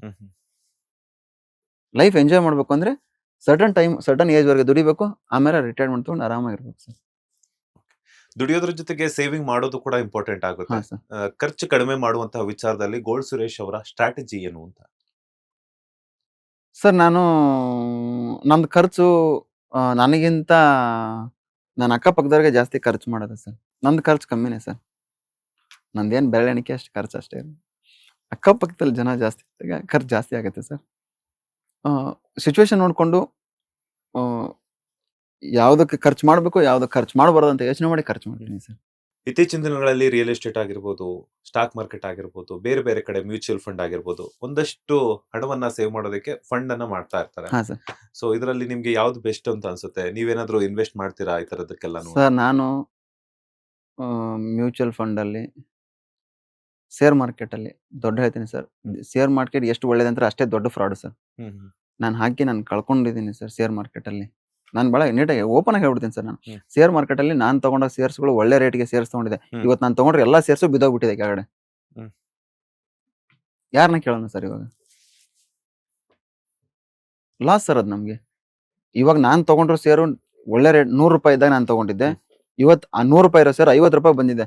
50 ರೂಪಾಯಿ ಲಾಸ್ ನನಗಲ್ಲಿ. ಆ 50 ರೂಪಾಯಿನ ಯಾರು ಬರ್ಸ್ಕೊಡ್ತಾರೆ? ಯಾವ ಕಂಪ್ನಿ ಬರ್ಸ್ಕೊಡಿ? ಯಾರು ಬರ್ಸ್ಕೊಡಲ್ಲ. ಅವತ್ತೇ ನಾನು ಡಿಸೈಡ್ ಮಾಡಿದೆ, ಈ ಶೇರ್ ಮಾರ್ಕೆಟ್ ಸವಾಸಕ್ಕೆ ಹೋಗ್ಬಾರ್ದು ಅಂತ. ಜನಗಳಿಗೆ ಹೇಳ್ತಾರೆ ಸರ್, ಅಷ್ಟು ದುಡ್ಡು ಮಾಡ್ಕೊಡ್ತೀವಿ, ಇಷ್ಟು ದುಡ್ಡು ಮಾಡ್ಕೊಡ್ತೀವಿ, ನಾಳೆ ಬಂದ್ಬಿಡ್ತದೆ, ನಾಡಿದ್ದು ಬಂದ್ಬಿಡ್ತದೆ. ಶೇರ್ ಮಾರ್ಕೆಟಲ್ಲಿ ತುಂಬಾ ಅತಿ ಬೇಗ ದುಡ್ಡು ಮಾಡ್ಬೋದ, ಅತಿ ಬೇಗ ಕಳ್ಕೊಂಡಿರೋರು ಇದಾರಲ್ಲ ಸರ್. ಸರ್ ಅದರಲ್ಲಿ ಲಕ್ ಇರ್ಬೇಕು ಸರ್. ಮ್ಯೂಚುವಲ್ ಫಂಡ್ಸ್ ಸರ್, ಯಾಕಂದ್ರೆ ಅದ್ರ ಮೇಲೆ ನಾನು ಅಷ್ಟೊಂದೇನು ಜಾಸ್ತಿ ಅದ್ರ ಬಗ್ಗೆ ನಾಲೆಜ್ ಇಲ್ಲ ಸರ್ ನನಗೆ ಹ್ಮ್. ಮ್ಯೂಚುವಲ್ ಫಂಡ್ ಬಗ್ಗೆ. ಶೇರ್ ಮಾರ್ಕೆಟ್ ಮಾತ್ರ ನನ್ನ ಲೆಕ್ಕಕ್ಕೆ ಪಕ್ಕಾ ಫ್ರಾಡೇ ಸರ್ ಅದು. ಯಾರಂದ್ರೆ ಇಂಥ ದೊಡ್ಡ ದೊಡ್ಡ ಕಂಪ್ನಿಗಳು ದೊಡ್ಡವರು ದುಡ್ಡು ಮಾಡ್ಕೋತಾರೆ ಅಷ್ಟೇ. ಹ್ಮ್. ಸಣ್ಣ ಪುಟ್ಟದವ್ರು ಎಲ್ಲ ಮಾಡ್ಕೊಳಕ್ ಆಗಲ್ಲ ಸರ್ ಅದರಲ್ಲಿ. ಯಾರೋ ಒಬ್ಬರಿಗೆ ಲಕ್ ಇದ್ದಾಗ ಅವ್ರಿಗೆ ದುಡ್ಡು ಬಂದಿರುತ್ತೆ, ಅವರು ದುಡ್ಡು ಬಂತು ಅಂತ ಹೇಳ್ತಾರೆ. ಅದನ್ನ ನೋಡಿ ಇನ್ನ 4 ಜನ ಹೋಗ್ತಾರಲ್ಲ, ದಡ್ರು ಸರ್ ಅವ್ರು. ಹ. ಯಾಕಂದ್ರೆ ಉದಾಹರಣೆ ನಾನೇ ಸರ್, ನಾನು ದುಡ್ಡು ಹಾಕಿ ಶೇರ್ ಮಾರ್ಕೆಟ್ ದುಡ್ಡು ಕಳ್ಕೊಂಡಿದ್ದೀನಿ ಸರ್ ನಾನು. ಈಗ ಜನ ಅದಕ್ಕೂ ಕೇಳ್ತಾರೆ, ಇವ್ರು ಕರೆಕ್ಟ್ ಆಗಿ ತಿಳ್ಕೊಳಕ್ ಬಂದಿಲ್ಲ ಶೇರ್ ಮಾರ್ಕೆಟ್ ಬಗ್ಗೆ, ಸರ್ ಅದನ್ನ ಹೆಂಗೆ ನನಗೆ ಹ್ಯಾಂಡಲ್ ಮಾಡ್ಬೇಕು ಅಂತ ತುಂಬಾ ಗೊತ್ತಿಲ್ಲ ಸರ್, ನಾನು ಹೇಳ್ತಾ ಕೇಳ್ತಾರೆ. ಇಲ್ಲ ಸರ್, ನಾನು ತಗೊಂಡಾಗ 100 ರೂಪಾಯಿ ಸರ್ ಶೇರ್ ವ್ಯಾಲ್ಯೂ. ಒಂದು 2 ತಿಂಗಳು 3 ತಿಂಗಳು ಅದೇ ಶೇರ್ ವ್ಯಾಲ್ಯೂ ತುಂಬಾ ಜಾಸ್ತಿ ಹೋಯ್ತು ಸರ್. ಹ್ಮ್. 150 ಹೋಯ್ತು ಸರ್. ಅವತ್ತೇ ನಾನು ಕೊಟ್ಟಿದ್ರೆ ಚೆನ್ನಾಗಿತ್ತು ಸರ್. ಇವಾಗ ಲಾಂಗ್ ಟರ್ಮ್ ಅಂತ ನಾವು ಶೇರ್ಗಳನ್ನ ತಗೊಂಡಿರ್ತೀವಲ್ಲ, ಅದು ಜಾಸ್ತಿ ಬೆಳೆಯುತ್ತೆ ಅನ್ನೋ ಉದ್ದೇಶಕ್ಕೋಸ್ಕರ ನಾವು ತಗೊಂಡಿರ್ತೀವಿ. ಹ್ಮ್ ಹ್ಮ್ ಇಡೀ ಮಾರ್ಕೆಟ್ನೇ ಡಬಾಕ್ ಬಿಡ್ತಾರೆ. ಹ್ಮ್. ಯಾಕೆ ಡಬಾಕ್ತಾರೆ ಮಾರ್ಕೆಟ್ನ? ದೊಡ್ಡವ್ರು ಮಾಡೋಂಥ ವ್ಯವಹಾರಗಳು ಸರ್ ಅವೆಲ್ಲ. ಹ್ಮ್ ಹ್ಮ್ ಎಲ್ಲ ಅವ್ರವ್ರಲ್ಲೇ ನಡೀತದೆ ಸರ್ ಶೇರ್ ಮಾರ್ಕೆಟ್ ಅಂಡರ್ಸ್ಟ್ಯಾಂಡಿಂಗ್. ನಮ್ದೆಲ್ಲ ಏನ್ ನಡೆಯಲ್ಲ ಸರ್. ಇತ್ತೀಚಿನ ಯಂಗ್ ಜನರೇಷನ್ ಏನಂತಂದ್ರೆ ಜಾಲಿ ಟ್ರಿಪ್ ಅದು ಇದು ವೆಕೇಶನ್ಸ್ ಅಂತ ಹೇಳ್ಬಿಟ್ಟು ಎಲ್ಲೋ ಒಂದ್ ಕಡೆ ಖರ್ಚುಗಳನ್ನ ಜಾಸ್ತಿ ಮಾಡ್ತಾ ಹಣವನ್ನ ವ್ಯರ್ಥ ಮಾಡ್ತಾ ಇದ್ದಾರೆ. ಅಪ್ಪ ದುಡಿದಿರುವಂತಹ ದುಡ್ಡಲ್ಲಿ ಮೋಜು ಮಸ್ತಿ ಅನ್ನುವಂತಹ ದಾರಿ ತಪ್ತಾ ಇದ್ದಾರೆ. ಇದು ಮೋಜು ಮಸ್ತಿ ಇರ್ಬೇಕು, ಲೈಫ್ಗೆ ಎಷ್ಟು ಬೇಕು ಅಷ್ಟು. ಅಷ್ಟೇ ಬಿಕಾಸ್ ಸರ್. ಯಾಕಂದ್ರೆ ಮನುಷ್ಯ ಅಂತ ಹುಟ್ಟಿದ ಮೇಲೆ ಅದಿಲ್ಲ ಅಂತಂದ್ರೆ ಕಷ್ಟ ಆಗುತ್ತೆ. ಆಗಲ್ಲ ಸರ್. ಸೊ ಯಂಗ್ ಜನರೇಷನ್ ಅವ್ರು ಎಲ್ಲೋ ಒಂದ್ ಕಡೆ ಜಾಲಿ ಟ್ರಿಪ್ ಅದು ಇದು ಅಂತ ಹೇಳ್ಬಿಟ್ಟು ಹಣವನ್ನ ವ್ಯರ್ಥ ಮಾಡ್ತಾ ಇದ್ದಾರೆ. ಯಂಗ್ ಜನರೇಷನ್ ಅವರಿಗೆ ಅಥವಾ ಮುಂದೆ ಏನಾದ್ರೂ ಉದ್ಯಮಕ್ಕೆ ಕಾಲಿಡುವಂತವ್ರಿಗೆ ಗೋಲ್ಡ್ ಸುರೇಶ್ ಅವರ ಸಲಹೆಗಳೇನು ಅಂತ? ಸರ್ ಪಕ್ಕ ಪ್ಲಾನ್ ಮಾಡ್ಕೊಂಡು ಬಿಸ್ನೆಸ್ ಇಳಿಬೇಕು ಸರ್ ಇಳಿಯೋದಾದ್ರೆ. ಯಾಕಂದ್ರೆ ನಾವು ಬಿಸ್ನೆಸ್ ಸ್ಟಾರ್ಟ್ ಮಾಡಿದಾಗ ನನಗೇನು ಪ್ಲಾನ್ಸ್ ಇರಲಿಲ್ಲ ಅವಾಗ. ನನಗೆ ಯಾರು ಆ, ಆ, ದಾರಿ ಹಾಕೊಡೋರಿಲ್ಲ. ನನಗೆ ನನ್ನ ಗುರುಗಳಂತ ಸಿಕ್ಕಾಗ ನನಗೆ ಆವಾಗ ನನಗೆ ನನ್ನ ದಾರಿ ನನಗೇನು ಅಂತ ನನಗೆ ಕ್ಲಿಯರ್ ವಿಷನ್ ಸಿಕ್ಕಿದ್ದು, ನನ್ನ ಮುಂದೆ ನಾನು ಏನು ಮಾಡಬೇಕು ಅಂತ. ಹ್ಮ್. ಅವಾಗ ನಾನು ಹೊರಟಿದ್ದು. ಹ್ಮ್. ಆ, ಇವಾಗಿನ ಬರೋವಂಥ ಜನ್ರೇಷನ್ಗೆ ದುಡ್ಡಿದೆ ಅಂದ ತಕ್ಷಣ ಬಿಸ್ನೆಸ್ ಮ್ಯಾನ್ ಆಗಕ್ಕಾಗಲ್ಲ, ಬಿಸ್ನೆಸ್ಸು ಮಾಡೋಕ್ಕಾಗಲ್ಲ ಸರ್. ಹ್ಮ್. ಅದರಲ್ಲಿ ಸಂಪಾದನೆ ಮಾಡಿರೋದ್ರೆ ಕಳ್ಕೊಂಡಿರೋರು ಇದ್ದಾರೆ. ಎಷ್ಟು ಜನ ಕಳ್ಕೊಂಡಿರೋರು ಇದ್ದಾರೆ, ಎಷ್ಟು ಜನ ಬಿದ್ದು ಎದ್ದು ವಾಪಸ್ ಇವಾಗಲೂ ಸಕ್ಸಸ್ ಆಗಿರೋರು ಇದ್ದಾರೆ. ಹ್ಮ್. ಆ ಥರ ಸರ್ ಬಿಸ್ನೆಸ್ ಅಂದರೆ. ಬಿಸ್ನೆಸ್ಗೆ ಬರ್ಬೇಕಂದ್ರೆ ಎಲ್ಲದಕ್ಕೂ ರೆಡಿ ಆಗಿರ್ಬೇಕು ಸರ್. ಲಾಸ್ ಆದರೂ ನಾನು ತಗೋತೀನಿ ಅನ್ನಂಗಿರ್ಬೇಕು, ಲಾಭ ಆದ್ರೂ ಅದನ್ನ ಮುಂದೆ ಕಂಟಿನ್ಯೂ ಮಾಡ್ತೀನಿ ಅನ್ನಂಗಿರ್ಬೇಕು. ಹ್ಮ್. ಇಲ್ಲ ಅಂದರೆ ಬಿಸ್ನೆಸ್ ಮಾಡೋದಕ್ಕೆ ಆಗಲ್ಲ ಸರ್. ಪ್ರಾಫಿಟ್ ಆ್ಯಂಡ್ ಲಾಸ್ ಬೋತನ್ನ ನಾವು ಸಮವಾಗಿ ದುಗಿಸ್ಕೊಂಡು ಹೋಗ್ಬೇಕು ಸರ್. ಅಂದಾಗಲೇ ನಾವು ಬಿಸ್ನೆಸ್ ಮ್ಯಾನ್ ಆಗಕ್ಕೆ ಸಾಧ್ಯ ಸರ್. ಒಬ್ಬ ಮನುಷ್ಯ ಸಕ್ಸಸ್ಫುಲ್ ಆಗಿ ತಮ್ಮ ಜೀವನದಲ್ಲಿ ಬೆಳಿಬೇಕು ಅಂತಂದ್ರೆ ಗುರಿನ ಬೆನ್ನತ್ತಬೇಕಾ, ಸಂಬಂಧಗಳ ವ್ಯಾಲ್ಯೂ ಕೊಡಬೇಕಾ, ಹಣದ ಹಿಂದೆ ಬಿಡಬೇಕಾ? ಸರ್ ಗುರಿ ಸರ್. ಹ್ಮ್. ಗುರಿ ಇದೆ ಸರ್, ಎಲ್ಲವೂ ನಮ್ಮ ಜೊತೆಗೆ ಇರ್ತದೆ ಸರ್. ಸರ್ ಒಂದು ನೀವು ಮುಂದೆ ಗುರಿ ಇರ್ತದೆ ಸರ್, ಒಬ್ರು ಒಳ್ಳೆ ಗುರು ಸಿಕ್ಕೇ ಸಿಗ್ತಾರೆ ಸರ್ ನಿಮಗೆ. ಗುರುವಿನ ಮಾರ್ಗದರ್ಶನದಲ್ಲಿ ನೀವು ಗುರಿನ ಮುಟ್ಟಕ್ಕೆ ಹೋದ್ರೆ ಫ್ಯಾಮಿಲಿ, ಸ್ನೇಹಿತರು, ಫ್ರೆಂಡ್ಸ್ ಎಲ್ಲರೂ ಜೊತೆಗೆ ಬರ್ತಾರೆ ಸರ್. ಸೊ ಇನ್ನೊಂದು ವಿಚಾರ ಏನಂತಂದ್ರೆ, ನಾವ್ ಯಾವುದೇ ಒಂದು ಕೆಲಸನ ಶುರು ಮಾಡ್ಬೇಕು ಅಂತಂದ್ರೆ, ಸೊ ಕೆಲವ್ರು ಏನ್ ಮಾಡ್ತಾರೆ, ಒಂದಷ್ಟು ಜನರ ಸಲಹೆಗಳನ್ನ ತಗೊಂತಾರೆ. ಹ್ಮ್. ಇನ್ನೊಂದು ಕೆಲವ್ರು ಏನ್ ಮಾಡ್ತಾರೆ, ಯಾರಿಗೂ ಕೂಡ ಒಂದು ಹಿಂಟು ಸಹ ಬಿಡದಿದ್ದಂಗೆ ತಮ್ಮ ಸ್ವಂತ ಆಲೋಚನೆಯನ್ನ ಇಟ್ಕೊಂಡು ಆ ಒಂದು ಕೆಲಸವನ್ನ ಶುರು ಮಾಡ್ತಾರೆ. ಬೇರೊಬ್ಬರ ಆಲೋಚನೆಗಳಾಗಿರ್ಬೋದು, ಬೇರೊಬ್ಬರ ಜೊತೆ ಒಪಿನಿಯನ್ ಅಭಿಪ್ರಾಯಗಳನ್ನ ತಗೊಂಡು ನಮ್ಮ ಕೆಲಸವನ್ನ ಶುರು ಮಾಡೋದು ಬೆಟರ, ಅಥವಾ ನಮ್ಮ ಸ್ವಂತ ಬುದ್ಧಿ ಇದ್ರೆ ಒಳ್ಳೇದಾ ಅಂತ? ಸರ್ ಬೇಕು ಸರ್, ಎಷ್ಟು ಬೇಕು ಅಷ್ಟು ಬೇಕು ಸರ್. ಹ್ಮ್. 10 ಜನ ಮಾತಾಡ್ತಾರೆ ಸರ್, 10 ಜನ 10 ಒಪಿನಿಯನ್ ಕೊಡ್ತಾರೆ. 10 ಜನದ ಒಪಿನಿಯನ್ ತಗೊಳ್ಳಿ ಸರ್. ಅದರಲ್ಲಿ ಯಾವ ಸರಿ ಯಾವ ತಪ್ಪು ಅಂತ ಕ್ಯಾಲ್ಕುಲೇಟ್ ಮಾಡಿ ಫೈನಲ್ ಡಿಸಿಷನ್ ನೀವು ತಗೊಳ್ಳಿ. ಹ್ಮ್. 10 ಜನದಲ್ಲಿ 6 ಜನ ಒಳ್ಳೆ ಒಪಿನಿಯನ್ ಹೇಳಿರ್ತಾರೆ, ಇನ್ನು 4 ಜನ ಕೆಟ್ಟ ಒಪಿನಿಯನ್ ಹೇಳಿರ್ತಾರೆ. ಅವ್ರ ಒಪಿನಿಯನ್ ತಗೊಂಡ್ರೆ ಹೇಗಿರುತ್ತೆ, ಇವ್ರ ಒಪಿನಿಯನ್ ತಗೊಂಡ್ರೆ ಹೇಗಿರುತ್ತೆ ಅನ್ನೋದನ್ನ ಯೋಚನೆ ಮಾಡಿ ಸರ್. ಹ್ಮ್. ಸರ್ ನಾನು ಹೇಳಿದೆ ಸರ್, ಬಿಸ್ನೆಸ್ ಅಂತ ಅಂದಾಗ ಪಾಸಿಟಿವ್ ಇರ್ತದೆ, ನೆಗೆಟಿವ್ ಇರ್ತದೆ.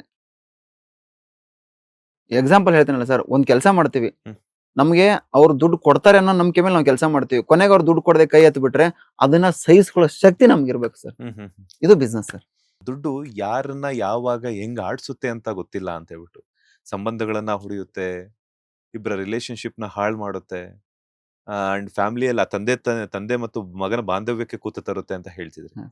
ಸೊ ನಿಮ್ಮ ಲೈಫ್ ಅಲ್ಲಿ ದುಡ್ಡು ಅನ್ನೋದು ಎಷ್ಟು ಇಂಪಾರ್ಟೆಂಟ್ ಅಂತ? ಸರ್ ಮನುಷ್ಯನಿಗೆ ದುಡ್ಡು ಬೇಕು ಸರ್. ಹ್ಮ್.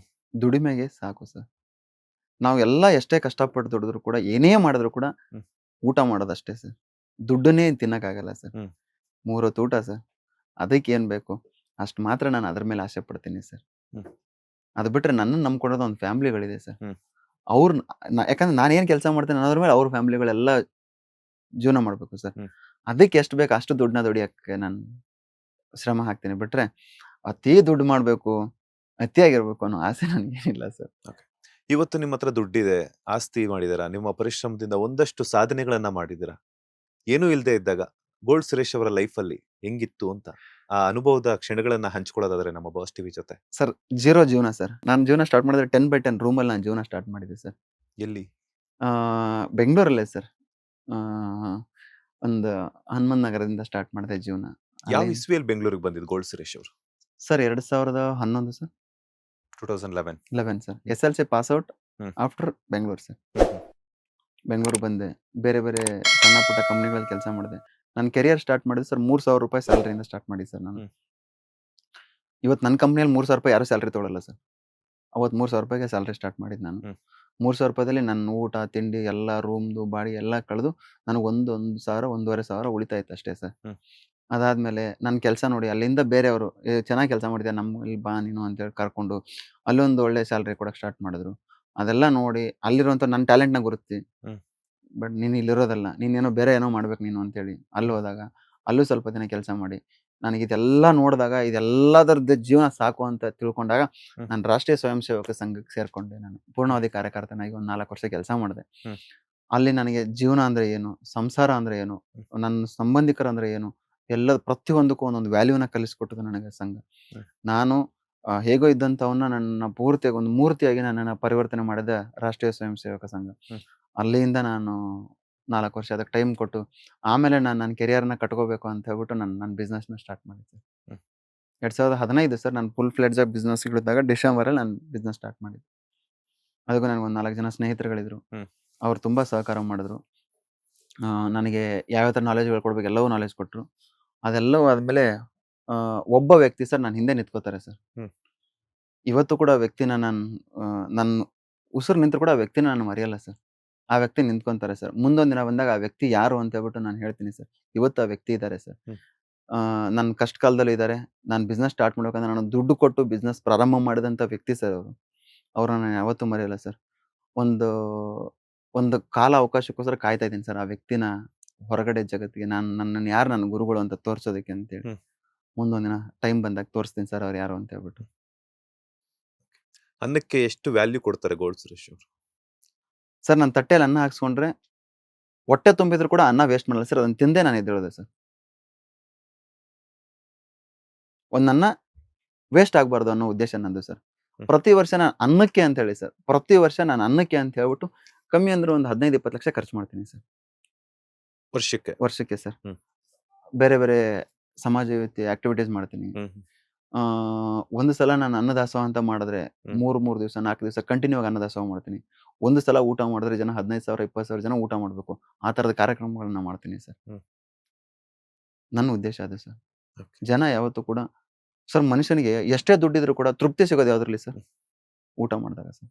Okay. ನಿಮಗೆ ಮನಸ್ಸಿಗೆ ಸಮಾಧಾನ ಅನ್ಸೋದು ಯಾವಾಗ ಸರ್? ಮನುಷ್ಯ ಬೇಡ ಸಾಕು ಅಂತ ಹೇಳೋದು ಊಟ ಮಾತ್ರ ಸರ್. ಖಂಡಿತವಾಗ್ಲು. ದುಡ್ಡನ್ನ ತಿನ್ನಕ್ಕಾಗತ್ತೆ ಸರ್ ನಾವು? ಹ್ಮ್. ದುಡ್ಡು ಬೇಕು ಅನ್ನುತ್ತೆ. ಸಾಕು ಅನ್ನೋದು ಊಟ ಮಾತ್ರ ಸರ್. ಸಾವಿರಾರು ಜನರಿಗೆ ಅನ್ನ ಹಾಕುವಂತಹ ಒಂದು ಸ್ಟೇಜಿಗೆ ಬಂದಿರುವಂತಹ ಗೋಲ್ಡ್ ಸುರೇಶ್ ಅವರು ಯಾವತ್ತಾದ್ರೂ ಅನ್ನಕ್ಕೋಸ್ಕರ ಪರದಾಡಿದ್ದ ಸಿಚುವೇಶನ್ ಉಂಟಾ ಅಂತ? ಸರ್ ಸ್ಟ್ರಗಲ್ ಜೀವನ ಬೆಂಗಳೂರಲ್ಲಿ ಸ್ಟಾರ್ಟಿಂಗ್ ಬಂದ ಹಂಗೆ ಇತ್ತು ಸರ್ ನಂದು. ಹ್ಮ್. ಒಂದೇ ಹೊತ್ತು ಊಟ ಮಾಡಬೇಕು. ಒಂದು ಕಾಫಿ, ಒಂದು ಬನ್, ಒಂದು ಟೀ, ಒಂದು ಗ್ಲಾಸ್ ಮಜ್ಜಿಗೆ. ಇದರಲ್ಲಿ ಎಷ್ಟೊಂದು ಜನ ಜೀವನ ಕಳೆದಿದ್ದೀನಿ ಸರ್. ಹ್ಮ್. ಅದರಲ್ಲೂ ಬಿಗ್ ಬಾಸ್ ಮನೇಲಿ ಬಹಳ ಪಾಠ ಕಲಿಸ್ಕೊಡ್ತೀವಿ ಸರ್. ಬಿಗ್ ಬಾಸ್ ಮನೆ ಒಂದು ತೊಟ್ಟು ಉಪ್ಪಿನಕಾಯಿಗೋಸ್ಕರ ಹ್ಮ್. ಕಣ್ಣೀರು ಹಾಕಿದ ಕ್ಷಣ ಉಂಟು ಸರ್ ಬಿಗ್ ಬಾಸ್ ಮನೇಲಿ. ನಮ್ಮ ಒಂದು ನನಗೆ RSS ನನ್ನನ್ನು ಪರಿವರ್ತನೆ ಮಾಡಿದ್ರೆ, ಇನ್ನೊಂದು ಬಿಗ್ ಬಾಸ್ ಮನೆ ಸರ್. ಹ್ಮ್.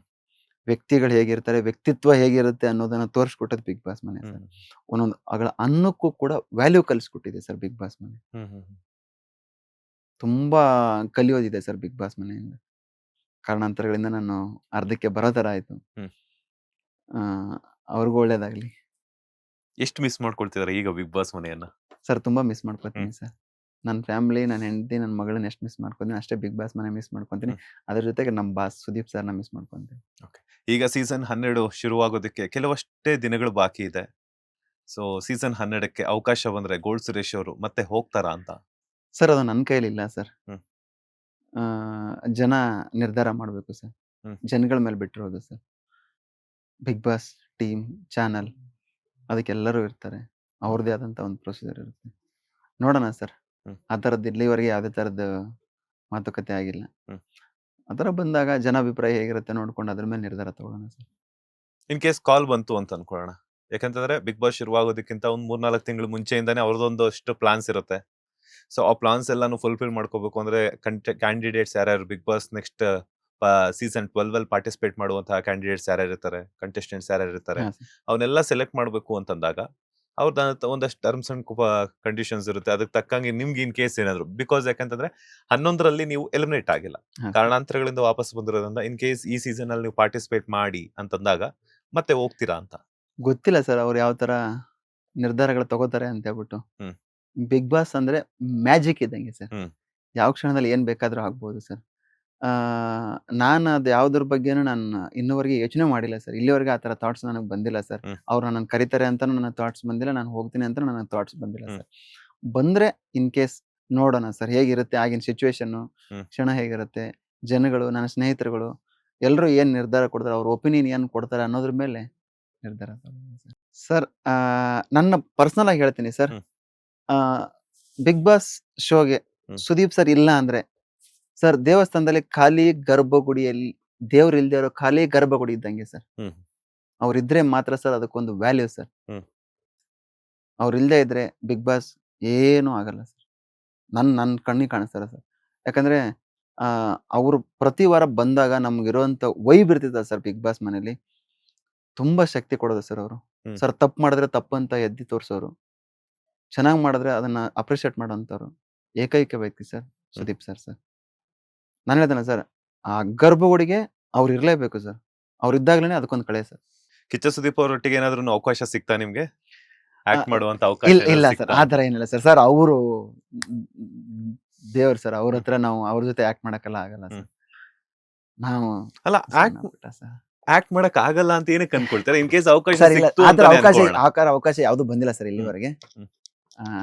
ಆ ಥರದ್ದೇನಿಲ್ಲ. ಮುಂದೆ ನೋಡೋಣ ಸರ್. ಆ ಥರ ಏನಾರು ಗಾಡ್ ಗಿಫ್ಟ್ ಅಂತಾರಲ್ಲ ಸರ್, ಹ್ಮ್. ಆ ಥರ ಇದ್ರೆ ನೋಡೋಣ ಸರ್.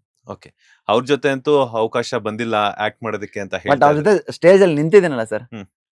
ನನ್ಗೆ ದುಃಖ ಆದಾಗ ನನ್ನ ಸಮಾಧಾನ ಮಾಡಿರುವಂತ ವ್ಯಕ್ತಿ ಸರ್. ಹ್ಮ್. ನಾನು ಅವ್ರು ಒಂದು ಸ್ಟೇಜ್ ಮೇಲೆ ನಿಂತ್ಕೊಂಡು ನನ್ನ ಪ್ರಾಬ್ಲಮ್ಗಳಿಗೆ ಸರ್ ನಿಮ್ಗೆ ಹಗ್ ಮಾಡ್ಕೋಬೇಕು ಅಂತ ಹೇಳಿದಾಗ ಪ್ರೀತಿಯಿಂದ ಹಗ್ ಕೊಟ್ರಲ್ಲ, ಅವತ್ತು ನನಗೆ ಆದಂತ ಖುಷಿ ಆ ಅವಕಾಶನೇ ಯಾರಿಗೂ ಸಿಗಲ್ಲ ಸರ್. ನನಗೆ ಸಿಕ್ಕಿದೆ ಸರ್. ಕೋಟ್ಯಾಂತರ ಜನಗಳಲ್ಲೇ ನನಗೊಬ್ಬನಿಗೆ ಅವಕಾಶ ಸಿಕ್ಕಿದೆ ಸರ್. ಅದಕ್ಕಿಂತ ಇನ್ನೇನ್ ಬೇಕು ಸರ್ ನನಗೆ? ಬೇರೆ ಏನಿಲ್ಲ ಸರ್ ಆಸೆ ಜೀವನದಲ್ಲಿ. ನನ್ನ ಆಸೆ ಫುಲ್ಫಿಲ್ ಆಗಿದೆ ಸರ್.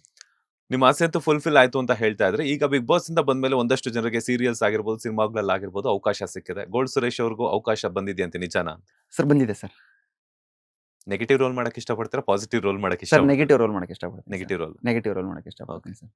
ಸೊ ಈಗ ಬಂದಿದೆ ಅಂತ ಹೇಳಿದ್ರಿ. ಸೊ ಹೆಂಗಿದೆ ಟೀಮ್ ಎಲ್ಲಾನು? ಯಾವ ಹಂತದಲ್ಲಿದೆ ಮಾತುಕತೆ ಎಲ್ಲ? ಸರ್ ಸ್ಟಾರ್ಟಿಂಗ್ ಮಾತುಕತೆ ನಡೀತಾ ಇದೆ ಸರ್. ಸ್ಟಾರ್ಟ್ ಆಗಿದೆ ಸರ್, ಪ್ರಾರಂಭ ಆಗಿದೆ ಸರ್ ಆಲ್ರೆಡಿ. ಯಾಕಂದ್ರೆ ನನ್ನ ಬಿಸ್ನೆಸ್ ಜೊತೆಗೆ ಅದನ್ನ ಫ್ರೀ ಶೆಡ್ಯೂಲ್ ಮಾಡ್ಕೊಂಡು ಆ ಟೈಮ್ನ ಮಾಡ್ಕೊಂಡು ನಾನು ಟೈಮ್ ಕೊಡ್ಬೇಕಾಗತ್ತೆ. ಯಾಕಂದ್ರೆ ಸಿನಿಮಾ ಸೀರಿಯಲ್ ಅಂತಂದ್ರೆ ಅದಕ್ಕೆ ಡೆಡಿಕೇಟೆಡ್ ಆಗಿ ಟೈಮ್ ಕೊಡ್ಬೇಕಾಗತ್ತೆ ಸರ್. ಯಾಕಂದ್ರೆ ಇದಕ್ಕೆ ನಾನು ಎಷ್ಟು ಟೈಮ್ ಕೊಡಬಲ್ಲೆ, ಯಾವ ತರ ನಾನು ಅದನ್ನ ನನಗೆ ಕೊಟ್ಟಿರುವಂತ ಒಂದು ಪಾತ್ರ ನಾನು ಹೇಗೆ ನಿಭಾಯಿಸಬಲ್ಲೆ ಅನ್ನೋ ಎಲ್ಲವೂ ಕೂಡ ಒಂದು ಅಷ್ಟು ನಾನು ಪ್ಲಾನ್ ಮಾಡ್ಕೋತಾ ಇದ್ದೀನಿ ಸರ್. ಅದೆಲ್ಲವೂ ಆದ್ರೆ ನಾನು ಮಾಡ್ತೀನಿ ಸರ್ ಅತಿ ಶೀಘ್ರದಲ್ಲಿ. ಓಕೆ, ಬಿಗ್ ಬಾಸ್ ಸೀಸನ್ 12ಕ್ಕೆ ಇನ್ನೂ ಕಾಲ್ ಬಂದಿಲ್ಲ ಅಂತ ಹೇಳಿದ್ರಿ. ಇನ್ ಕೇಸ್ ಬಂದ್ರೆ ದೇವರ ಆಶೀರ್ವಾದ ಮತ್ತೆ ಜನರ ಆಶೀರ್ವಾದ ಅಂತ ಹೇಳಿದ್ರಿ. ಸೀಸನ್ 11ರಲ್ಲಂತೂ ಕೂಡ ಯಾರ್ಯಾರು ಹೋಗ್ತಾರೆ ಅಂತ, ಯಾರ್ಯಾರು ಬರ್ತಾರೆ ಅನ್ನುವಂತಹ ಗೊಂದಲ ಇತ್ತು ನಿಮ್ಗೆ. ಯಾರು ಬರ್ತಾರಪ್ಪ, ಅವ್ರಗಳ ಜೊತೆ ಹೆಂಗಪ್ಪ ಅಡ್ಜಸ್ಟ್ ಆಗ್ಬೋದು ಅಂತ. ಸೀಸನ್ 12ಕ್ಕೆ ಯಾರ್ಯಾರು ಕಂಟೆಸ್ಟೆಂಟ್ಸ್ ಹೋಗ್ಬೋದು ಅನ್ನುವಂತ ಒಂದು ಐಡಿಯಾ ಏನಾದ್ರು ಇದೆಯಾ ನಿಮ್ಗೆ ಅಂತ? ಸರ್ ಇಲ್ಲ ಸರ್, ಬಿಗ್ ಬಾಸ್ ನ ಅಜಂಪ್ಷನ್ ಮಾಡಕ್ ಆಗೋದೇ ಇಲ್ಲ ಸರ್. ನಾವು ಯಾವುದೇ ತರ ಗೆಸ್ ಮಾಡಕ್ ಆಗೋದೇ ಇಲ್ಲ ಸರ್. ಬಿಗ್ ಬಾಸ್ ಹೊರಗಡೆ ಇದ್ದಾಗಲೂ ಅಷ್ಟೇ, ಬಿಗ್ ಬಾಸ್ ಮನೆ ಒಳಗಡೆ ಕೂಡ ಅಷ್ಟೇ ಸರ್. ಯಾಕಾಗಲ್ಲ ಅಂತಂದ್ರೆ ಬಿಗ್ ಬಾಸ್ ಮನೇಲಿ ನಮಗೆ ಗೊತ್ತಾಗ್ತಾ ಇರಲ್ಲ ಏನ್ ನಡೀತಾ ಇದೆ ಅಂತ ಹೇಳ್ಬಿಟ್ಟು. ಯಾಕಂದ್ರೆ ಈಗ ನಾವಿಬ್ರು ಎಷ್ಟ್ ಚೆನ್ನಾಗಿ ಮಾತಾಡ್ತಾ ಇದೀವಿ, ಇಲ್ಲಿಂದ ಎದ್ದು ಬೇರೆ ಕಡೆ ಹೋಗಿ ಕೂತಾಗ ನಾವು ಬೇರೆ ತರ ಟಾಕ್ಸ್ ಇರುತ್ತೆ. ಆ ತರ ಇರುವಂತ ಹೇಳಿದ ಸರ್, ಮೊದ್ಲೇ ಹೇಳಿದೆ ನಾನು, ಬಿಗ್ ಬಾಸ್ ಮ್ಯಾಜಿಕ್ ಮನೆ ಅದೊಂದು. ನಾವ್ ಏನು ಕೂಡ ಅಜಂಪ್ಷನ್ ಮಾಡಕ್ಕಾಗಲ್ಲ ಸರ್ ಬಿಗ್ ಬಾಸ್ ಬಗ್ಗೆ. ಇವರೇ ಬರ್ತಾರೆ ಅಂತ ಹೇಳಿದ್ರೆ ನಾವು ಅಜಂಪ್ಷನ್ ಮಾಡಿದ್ರೆ ಅದೆಲ್ಲವೂ ಸುಳ್ಳಾಗತ್ತೆ ಸರ್, ಎಲ್ಲ ಉಲ್ಟಾ ಆಗತ್ತೆ ಸರ್. ಯಾಕಂದ್ರೆ ನಾವೇ ಹೋಗ್ಬೇಕಾದ್ರೆ ನಮಗೆ ಗೊತ್ತಿರಲ್ಲ, ಸ್ಟೇಜ್ ಮೇಲೆ ಹೋಗೋವರೆಗೂ ನಮ್ಗೆ ಗೊತ್ತಿರಲ್ಲ ಯಾರ್ಯಾರು ಬರ್ತಾರೆ ಅಂತ. ಬಿಗ್ ಬಾಸ್ ಮನೆಯೊಳಗೆ ನಾವು ಕಾಲಿಟಾನ ಗೊತ್ತಾಗೋದು, ಓ ಇವ್ರು ಬಂದಿದ್ದಾರೆ ಅಂತ ಹೇಳಿ. ಯಾರು ಗೊತ್ತಾಗಲ್ಲ ಸರ್, ಯಾರಿಗೂ ಗೊತ್ತಾಗಲ್ಲ ಸರ್. ಅಟ್ಲೀಸ್ಟ್ ಗೆಸ್ ಮಾಡ್ಬೋದಲ್ಲ ಇಂತಿತ್ತವ್ರು ಹೋಗ್ಬೋದು ಅಂತ. ಕಷ್ಟ ಸರ್ ಈಗಿನ ಸಿಚುವೇಶನ್ಗೆ ತುಂಬಾ ಕಷ್ಟ ಸರ್. ಫೈನಲಿ ಈಗ ಒಂದಷ್ಟು ಜನ ನೋಡ್ತಾ ಇರ್ತಾರೆ, ನಿಮ್ಮ ಫಾಲೋವರ್ಸ್ ಇರ್ತಾರೆ, ನಿಮ್ ಕಡೆಯಿಂದ ಸಹಾಯ ತಗೊಂಡಿರೋಂಥವ್ರು ಇರ್ತಾರೆ. ಗೋಲ್ಡ್ ಸುರೇಶ್ ಅವ್ರು ಅಂದ್ರೆ ಇಷ್ಟಪಟ್ಟು ನೋಡೋಂಥವ್ರು ಇರ್ತಾರೆ. ಅವ್ರಿಗೆಲ್ರಿಗೂನು ಗೋಲ್ಡ್ ಸುರೇಶ್ ಅವ್ರು ಏನ್ ಹೇಳ್ತೀರಾ ಅಂತ ಕರ್ನಾಟಕದ ಜನತೆಗೆ? ಸರ್ ಇಷ್ಟು ದಿನ ನನಗೆ ಹೇಗೆ ಸಪೋರ್ಟ್ ಮಾಡ್ಕೊಂಬಂದ್ರಿ, ಈ ಇನ್ಸಿಡೆಂಟ್ ಆದಾಗಿಂದ ಸುಮಾರು ದೊಡ್ಡ ದೊಡ್ಡ ವ್ಯಕ್ತಿಗಳೆಲ್ಲ ಕಾಲ್ ಮಾಡಿದ್ದಾರೆ, ಸುಮಾರು ಜನ ಸ್ನೇಹಿತರುಗಳು ಕಾಲ್ ಮಾಡಿದ್ದಾರೆ, ನನ್ನ ಸೋಷಿಯಲ್ ಮೀಡಿಯಾದಲ್ಲಿ ನನ್ನ ಫಾಲೋವರ್ಸ್ಗಳು ಎಲ್ಲರೂ ಮೆಸೇಜ್ ಮಾಡಿದ್ದಾರೆ. ಅಣ್ಣ ನೀವು ಯಾವುದಕ್ಕೂ ಕುಗ್ಗಬೇಡಿ, ನಾವು ನಿಮ್ ಜೊತೆಗಿದ್ದೀವಿ, ನೀವು ಆರಾಮಾಗಿರಿ ಸಾಕು. ಸರ್ ಅವ್ರಿಗೆಲ್ರಿಗೂ ಗೊತ್ತು ನಾನು ಏನು ಅಂತ. ಸರ್ ಯಾವುದೋ ಒಬ್ಬ ವ್ಯಕ್ತಿ ಬಂದ್ಬಿಟ್ಟು ನೀನು ಕೆಟ್ಟವನು ಅಂತ ತೋರಿಸಿದ ತಕ್ಷಣ ನಾನು ಅಪರಾಧಿ ಆಗಲ್ಲ ಸರ್, ಮತ್ತೆ ನಾನು ಕುಗ್ಸಕ್ಕಾಗಲ್ಲ ಸರ್. ಯಾವ್ಯಾವುದೋ ಮೀಡಿಯಾದಲ್ಲಿ ಆ ಥರ ಸುದ್ದಿ ಅಂತೆ, ಈ ಥರ ಸುದ್ದಿ ಅಂತೆ, ಅದು ಹಂಗಂತೆ, ಇದು ಹಿಂಗಂತೆ. ಸರ್ ಅಂತೆ ಕಂತೆಗಳು ಅಷ್ಟೇ ಸರ್. ಸರ್ ಇವಾಗ ನಾನು ಬೆಟ್ ಮಾಡಿ ಒಬ್ರಿಗೆ ತೋರಿಸ್ತಾ ಇದ್ದೀನಿ ಅಂದ್ರೆ ಇನ್ನು ಉಳಿದದ್ದು 4 ಬೆರಳು ನನಗೇ ತೋರಿಸ್ತಾ ಇದೆ ಸರ್. ಫಸ್ಟ್ ನಾನು ಸರಿ ಇದನ್ನ ನೋಡ್ಕೋಬೇಕು ಸರ್. ಸರ್ ಜನಗಳಿಗೆ ಇತ್ತೀಚಿನ ದಿನಗಳಲ್ಲಿ ಮೀಡಿಯಾದ ಮೇಲೆ ಇರುವಂತ ನಂಬಿಕೆನೇ ಹೋಗ್ಬಿಟ್ಟಿದೆ ಸರ್. ಮೀಡಿಯಾಗಳು ಅದನ್ನ ಮಾಡ್ಲಿ ಸರ್. ಯಾಕಂದ್ರೆ ನೀವು ಮಾಡ್ತಾರಂತ ಪ್ರತಿಯೊಂದು ಫಾಲೋ ಮಾಡ್ತೀನಿ ನಾನು.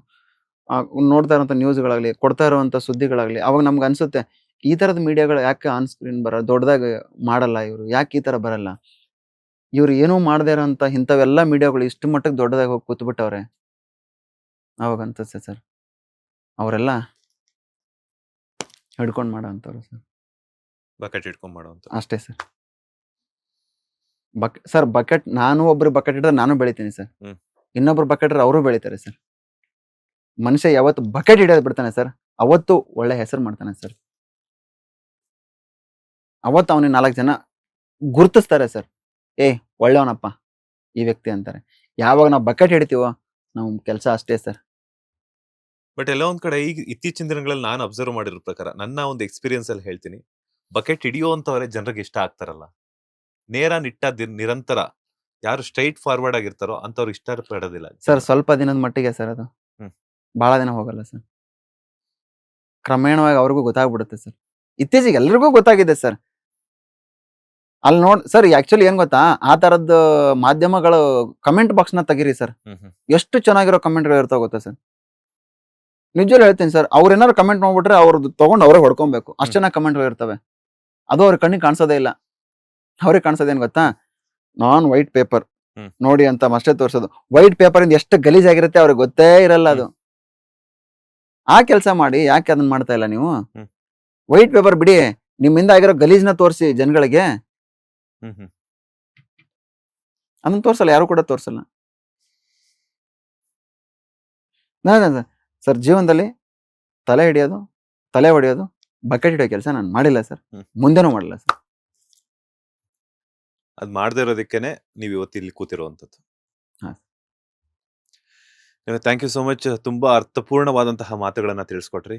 ನೀವು ಅನ್ಕೊಂಡಿರುವಂತಹ ಕನಸೆಲ್ಲಾನು ನನ್ಸಾಗ್ಲಿ ಅಂಡ್ ನಿಮ್ಮ ಕಷ್ಟಕ್ಕೆ ಆದಷ್ಟು ಹೆಚ್ಚಿನದಾಗಿ ಪ್ರತಿಫಲ ಸಿಗ್ಲಿ ಅನ್ನೋದೇ ನಮ್ಮ ಬಾಸ್ ಟಿವಿ ವೀಕ್ಷಕರ ಹಾಗೆ ನಮ್ಮ ಬಾಸ್ ಟಿವಿ ತಂಡದ ಕಡೆಯಿಂದ ಒಂದು ಬೆಸ್ಟ್ ವಿಶಸ್ ಅಂತ ಹೇಳ್ತೀನಿ ಸರ್. ನಿಮಗೂ ಕೂಡ, ನಿಮ್ಮ ಬಾಸ್ ಟಿವಿ ಕೂಡ ನಾನು ಹೇಳ್ತೇನೆ ಸರ್, ಇಂಥ ಚಾನಲ್ಗಳು ದೊಡ್ಡದಾಗಿ ಬೆಳಿಲಿ, ಇಂಥವ್ರಿಗೆ ಸಪೋರ್ಟ್ ಮಾಡೋಣ ನಾವುಗಳೆಲ್ಲ. ಯಾಕಂದ್ರೆ ನಾವು ಇಷ್ಟು ದಿನ ಯಾರಿಗೋ ಸಪೋರ್ಟ್ ಮಾಡಿದ್ವಿ, ಅವರೆಲ್ಲ ಇವತ್ತು ಬೆಳೆದು ದೊಡ್ಡವರು ಕೂತ್ಬಿಟ್ಟಿದ್ದಾರೆ. ಇವತ್ತು ಅವ್ರು ಮಾಡಿದ್ದೇ ರಾಜಭಾರ, ಅವ್ರು ಹೇಳಿದ್ದೇ ಸುದ್ದಿ ಅನ್ನೋ ಥರ ಆಗಿದೆ. ನಿಮ್ಮಂಥವ್ರನ್ನ ಬೆಳೆಸ್ಬೇಕು. ನೀವುಗಳು ಏನು ಕೊಡ್ತೀರಾ ಆ ಸುದ್ದಿಗಳು ಜನಗಳಿಗೆ ಹೋಗಿ ತಲುಪಬೇಕು. ನನಗೆ ಕರೆದು ಇಷ್ಟೊತ್ತವರೆಗೆ ನನ್ನನ್ನ ಒಂದು ಕುಣಿಸಿ, ನನ್ನ ಮನಸ್ಸಲ್ಲಿರುವಂಥ ನೋವುಗಳನ್ನ, ಖುಷಿ, ಎಲ್ಲ ವಿಚಾರಗಳನ್ನ ನೀವು ಹೊರಗಡೆ ಜನಗಳಿಗೆ ತಲುಪ್ಸೋಕ್ಕೆ ಒಂದು ಪ್ರಯತ್ನ ಮಾಡಿದ್ರೆ, ಅವ್ರು ನಿಮಗೂ ಆಗಲಿ ನಿಮ್ಮ ಇಡೀ ತಂಡಕ್ಕೆ ನಾನು ಯಾವತ್ತೂ ಕೃತಜ್ಞನಾಗಿರ್ತೀನಿ ಅಂತ ಹೇಳ್ತಾ ನನ್ನ ಮಾತಿಗೆ ವಿರಾಮ ನೀಡ್ತೀನಿ. ನಮಸ್ಕಾರ. Thank you so much sir. ಒಳ್ಳೆದಾಗ್ಲಿ. ಇದಾಗಿತ್ತು ಇವತ್ತಿನ ಗೋಲ್ಡ್ ಸುರೇಶ್ ಅವರ ಸ್ಪೆಷಲ್ ಇಂಟರ್ವ್ಯೂ. ಮತ್ತಷ್ಟು ಇಂಟ್ರೆಸ್ಟಿಂಗ್ ಇಂಟರ್ವ್ಯೂಸ್ಗಾಗಿ ಈ ಕೂಡಲೇ ಸಬ್ಸ್ಕ್ರೈಬ್ ಮಾಡಿ ಬಾಸ್ ಟಿವಿ ಕನ್ನಡ. ಧನ್ಯವಾದಗಳು. ಲೇಟೆಸ್ಟ್ ಹಾಗೂ ಇಂಟ್ರೆಸ್ಟಿಂಗ್ ಸುದ್ದಿಗಳಿಗಾಗಿ ಬಾಸ್ ಟಿವಿ ಕನ್ನಡ ಚಾನೆಲ್ನ ಸಬ್ಸ್ಕ್ರೈಬ್ ಮಾಡಿ, ಹಾಗೆಯೇ ಬೆಲ್ ಐಕಾನ್ ಪ್ರೆಸ್ ಮಾಡಿ. ಇದರ ಜೊತೆಗೆ ಫೇಸ್ಬುಕ್, ಇನ್ಸ್ಟಾಗ್ರಾಮ್, ಎಕ್ಸ್ ನಲ್ಲೂ ಮಿಸ್ ಮಾಡದೆ ಫಾಲೋ ಮಾಡಿ.